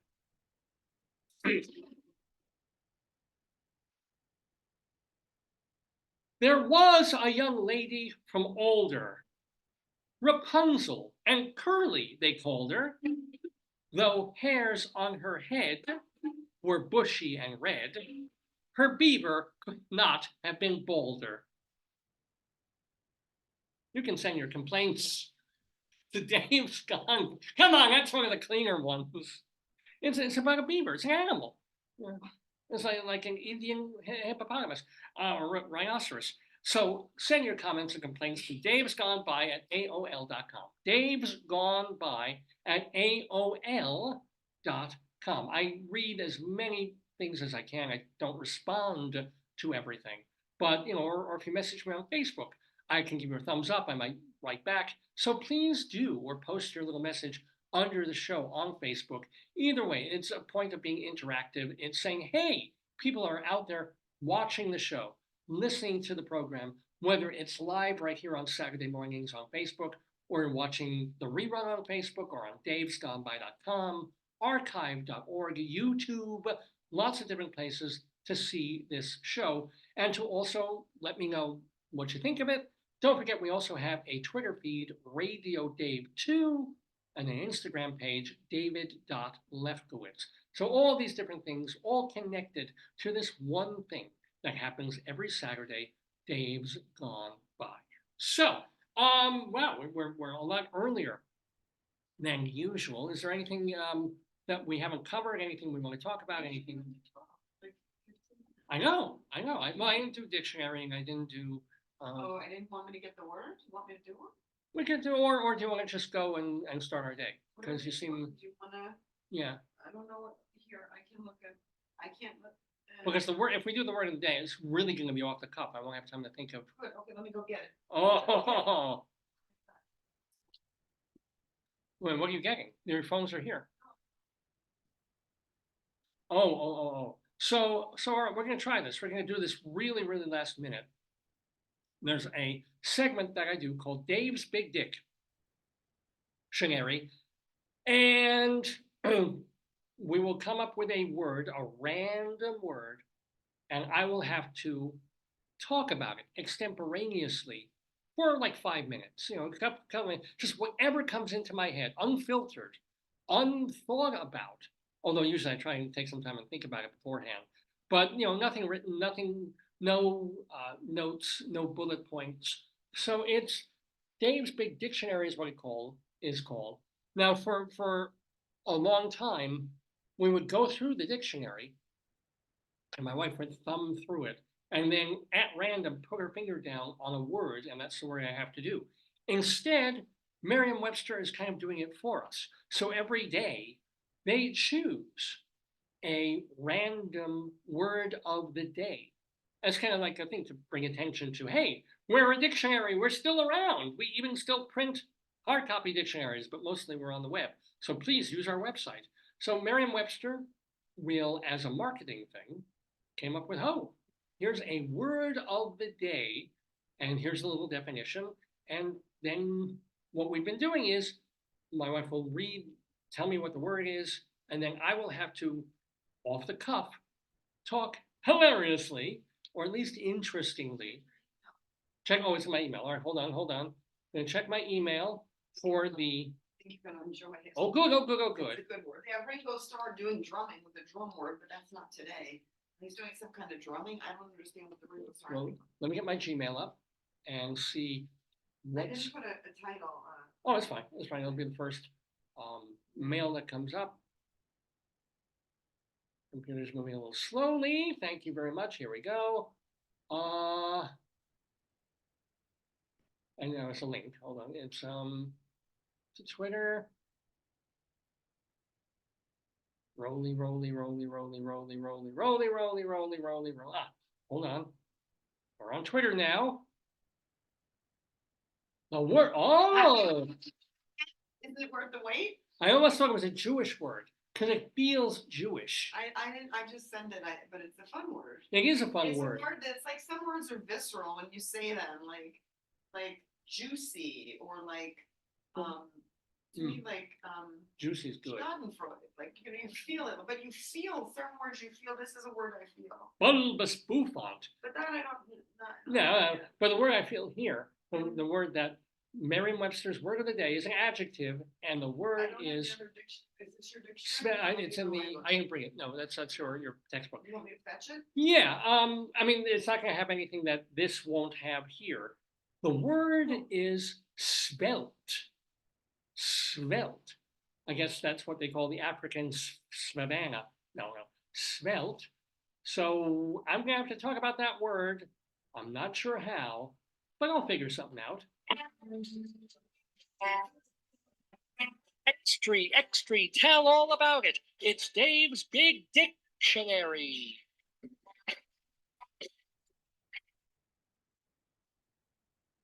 So according to Merriam-Webster's dictionary, Spell it for me. Just S, V as in Victor, Yeah. E, L, UV, UV, it goes, oh, wow, here it is, it's the only word with that here, yeah. Okay, so we actually have a dictionary from, in the middle of the paper. there we go, svelte. It's the only SV word in that dictionary, that's why I was confused. Well, yeah, I mean, how many SV words do you know? Sven, a man named Sven. I don't know many, but I didn't know there would only be one, you know?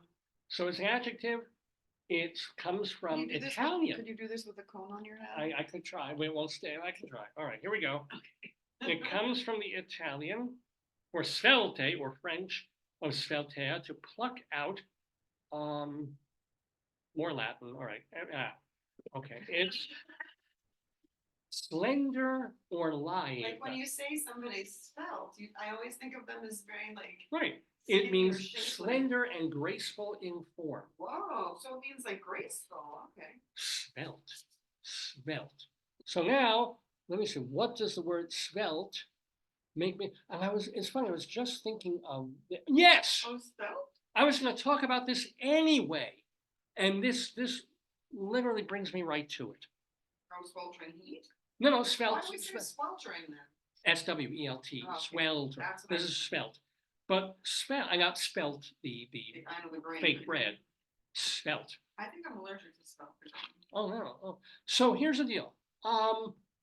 We were watching, there's a show on Netflix. Netflix. After 3 hours, I can, but called Glow Up. Oh, yeah. Now, I hate makeup.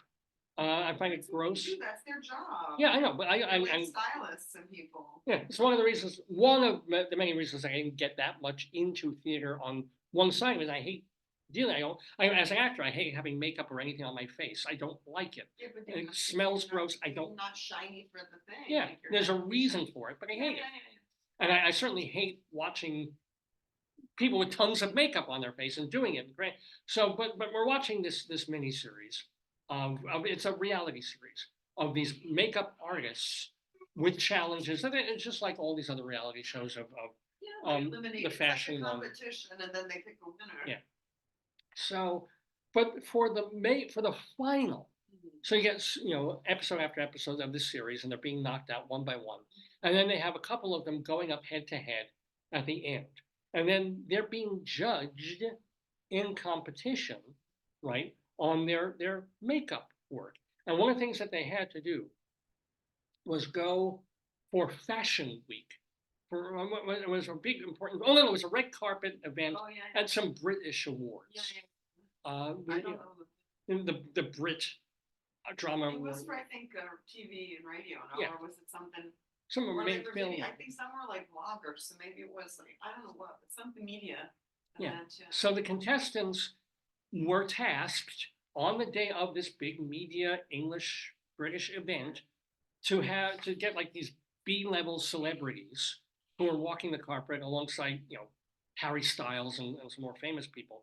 But they got like the B and C list celebrities who are going to walk down the carpet, which means that they're going to be photographed by a zillion paparazzi, asked all these questions, put on a video camera, and say, okay, make them up to be beautiful and glamorous for the camera, because it's like a Met Gala. Yeah, no, it was big. It's a night, it's Yeah. a fancy event. Yeah, a lot of TV cameras and such. So you have these makeup artists Yeah. who have to go and not do weird monster costumes and not make, weird prosthetic things, make them as beautiful as Oh, no, possible. not that. They have to do what the client wanted. So somebody Sure. wanted like pink eyeshadow, somebody wanted to be natural, somebody wanted to look elegant, Yeah.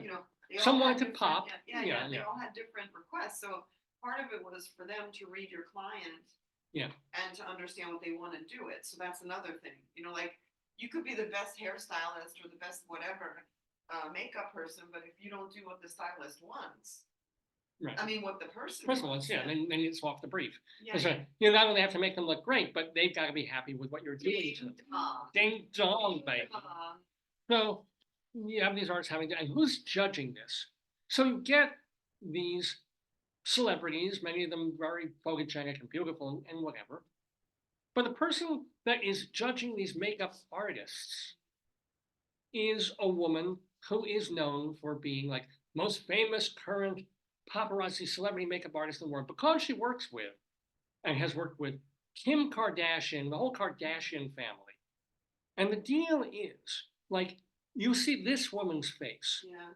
She looks like she's doing trannies, drag artists. I mean, and she has ruined the looks of thousands of American women, because instead of this natural kind of, you put down a little bit of a coat, you get rid of the shine, you sculpt the nose and the cheekbones a little bit, and then, that's all you need.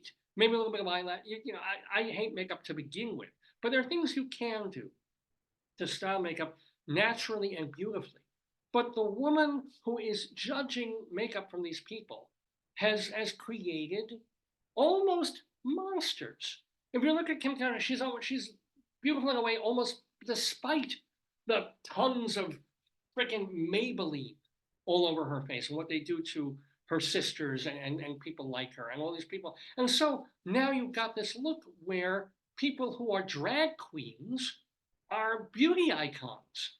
And it's like, no, drag queen is a very particular art and skill and what have you. And they're deliberately outlandish and crazy looking. Go back Yeah. to stealth. I'm trying to, but here's the deal. And I'm wondering, how the fuck did this happen? How did this woman create a look that was that is so ridiculously popular that everybody, it's one thing to want Kim Kardashian's ass, as it were, but it's another to kind of want to recreate her face and then pour tons of lip gloss, tons of this, tons of that. Why? And it occurred to me that Kardashian signaled this really serious change from what fashion and beauty were in the 60s and the 70s and the 80s, when you had the Twiggy look, followed by like heroin chic and Kate Moss, where basically what you had was coat hangers with cheekbones. And that was the idea of beauty, walking down the runway on the covers of magazines in, in fashion spreads and things like that. It was women who should have weighed 130 pounds, but weighed 108. And, no tits, no stomachs, but, hip, no nothing. Just sort of like, beautiful faces, great cheekbones because they have no fat on them. And then you can drape anything over them. Because, like a black sheer gown or something will just hang beautifully on them. But, their arms are the size of this chicken's neck.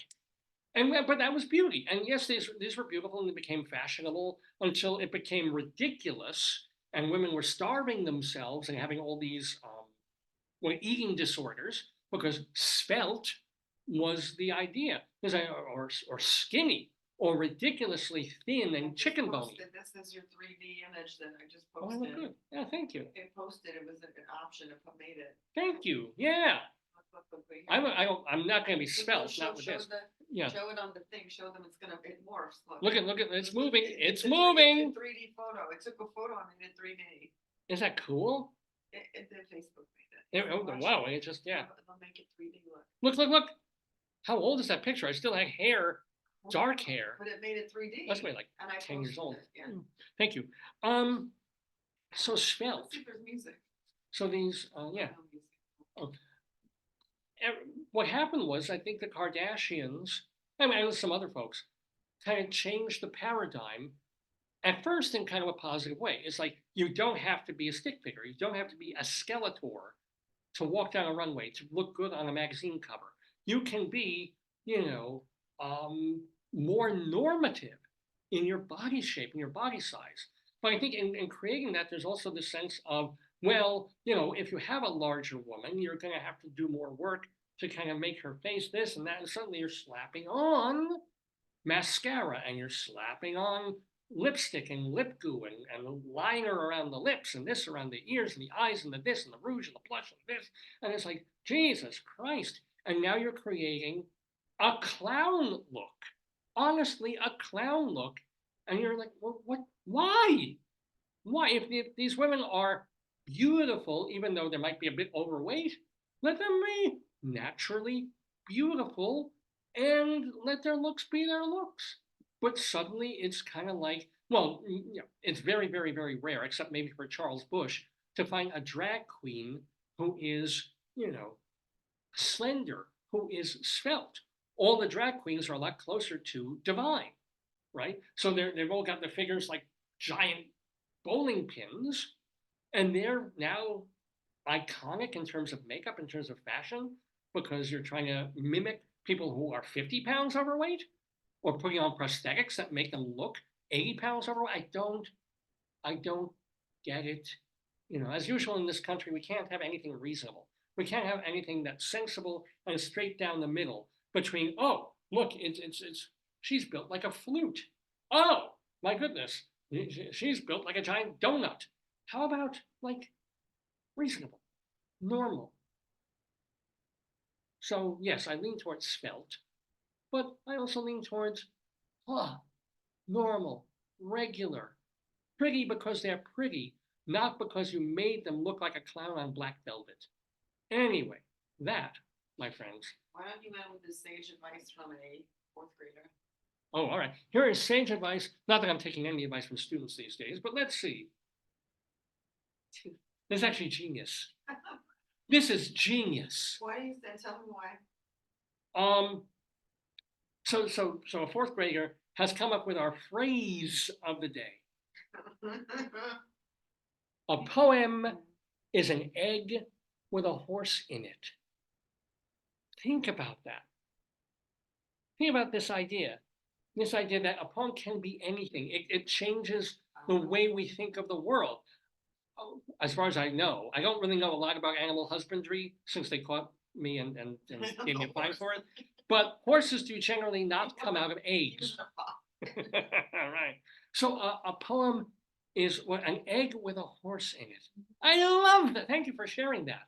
I thought it would, I know you like to end sometimes with something like a fortune cookie or metaphysical or, Let's do that from now on, maybe like a piece of advice or an aphorism, but something. Sometimes you try to do. I think that's what you're trying to do now. but I didn't know, but I thought you would enjoy. There was also one of all turtles balancing while another turtle got on the log, and that was kind of cute. Oh, It was that's like, Dave, move left, move right. They were trying to balance and not fall off the log, but I thought this was really a fun thing, you know? It's more than fun. I think it's I don't know if it's profound, but it's kind of Yeah, profound for to me. a fourth grader, it's pretty darn deep. You know, if I were teaching poetry Yeah. in school, if I were at university, or I mean I teach a little bit of Shakespeare, but I would say, you know what is a poem? Poem is a horse with an egg in it. No. The poem is an egg with a horse in it. So maybe. This explains my student evals. No, but why can't it be a horse with a horse with an egg in it? That too. Well, if you Because feed a horse horses an don't egg, have- a horse, Horses don't have eggs. right, And I yeah. don't know if they eat. They probably only eat, but, you know, egg. they wouldn't naturally boil an egg. But you could probably force a quail egg down a horse's throat and it would be able, but an egg with a horse in it, not possible unless it's like a Kinder egg with a horse yeah, toy. no kidding. So ladies and gentlemen, what a wonderful way to end the show. Our 946th episode of Dave's Live. Stream. Next Saturday, get these off, June 8th. I'm hoping we will be back with a brand new episode of Dave's Gone By. As a matter of fact, if you like the cabaret and the jazz stuff today with Yaron Gershovsky and with Janis Siegel, you're going to want to tune in next week because we have longtime cabaret performer Natalie Douglas joining us in the neighborhood. She's got a show coming up in New York. And then the week after that, I keep telling myself I'm not going to bother. I don't want to do it, but I probably will. After that, it's our Tony show, our annual Tony Award special. So yes, keep it right here, davesgoneby.com, the Dave's Gone By Facebook page, archive.org, castbox.fm, and our YouTube channel. So until next week, I want to thank again so much to my wonderful wife, to Rabbi Sol Solomon, to all of you tuning in. And remember, a poem is an egg with a horse in it and gone by. Dave's gone by. Gone by.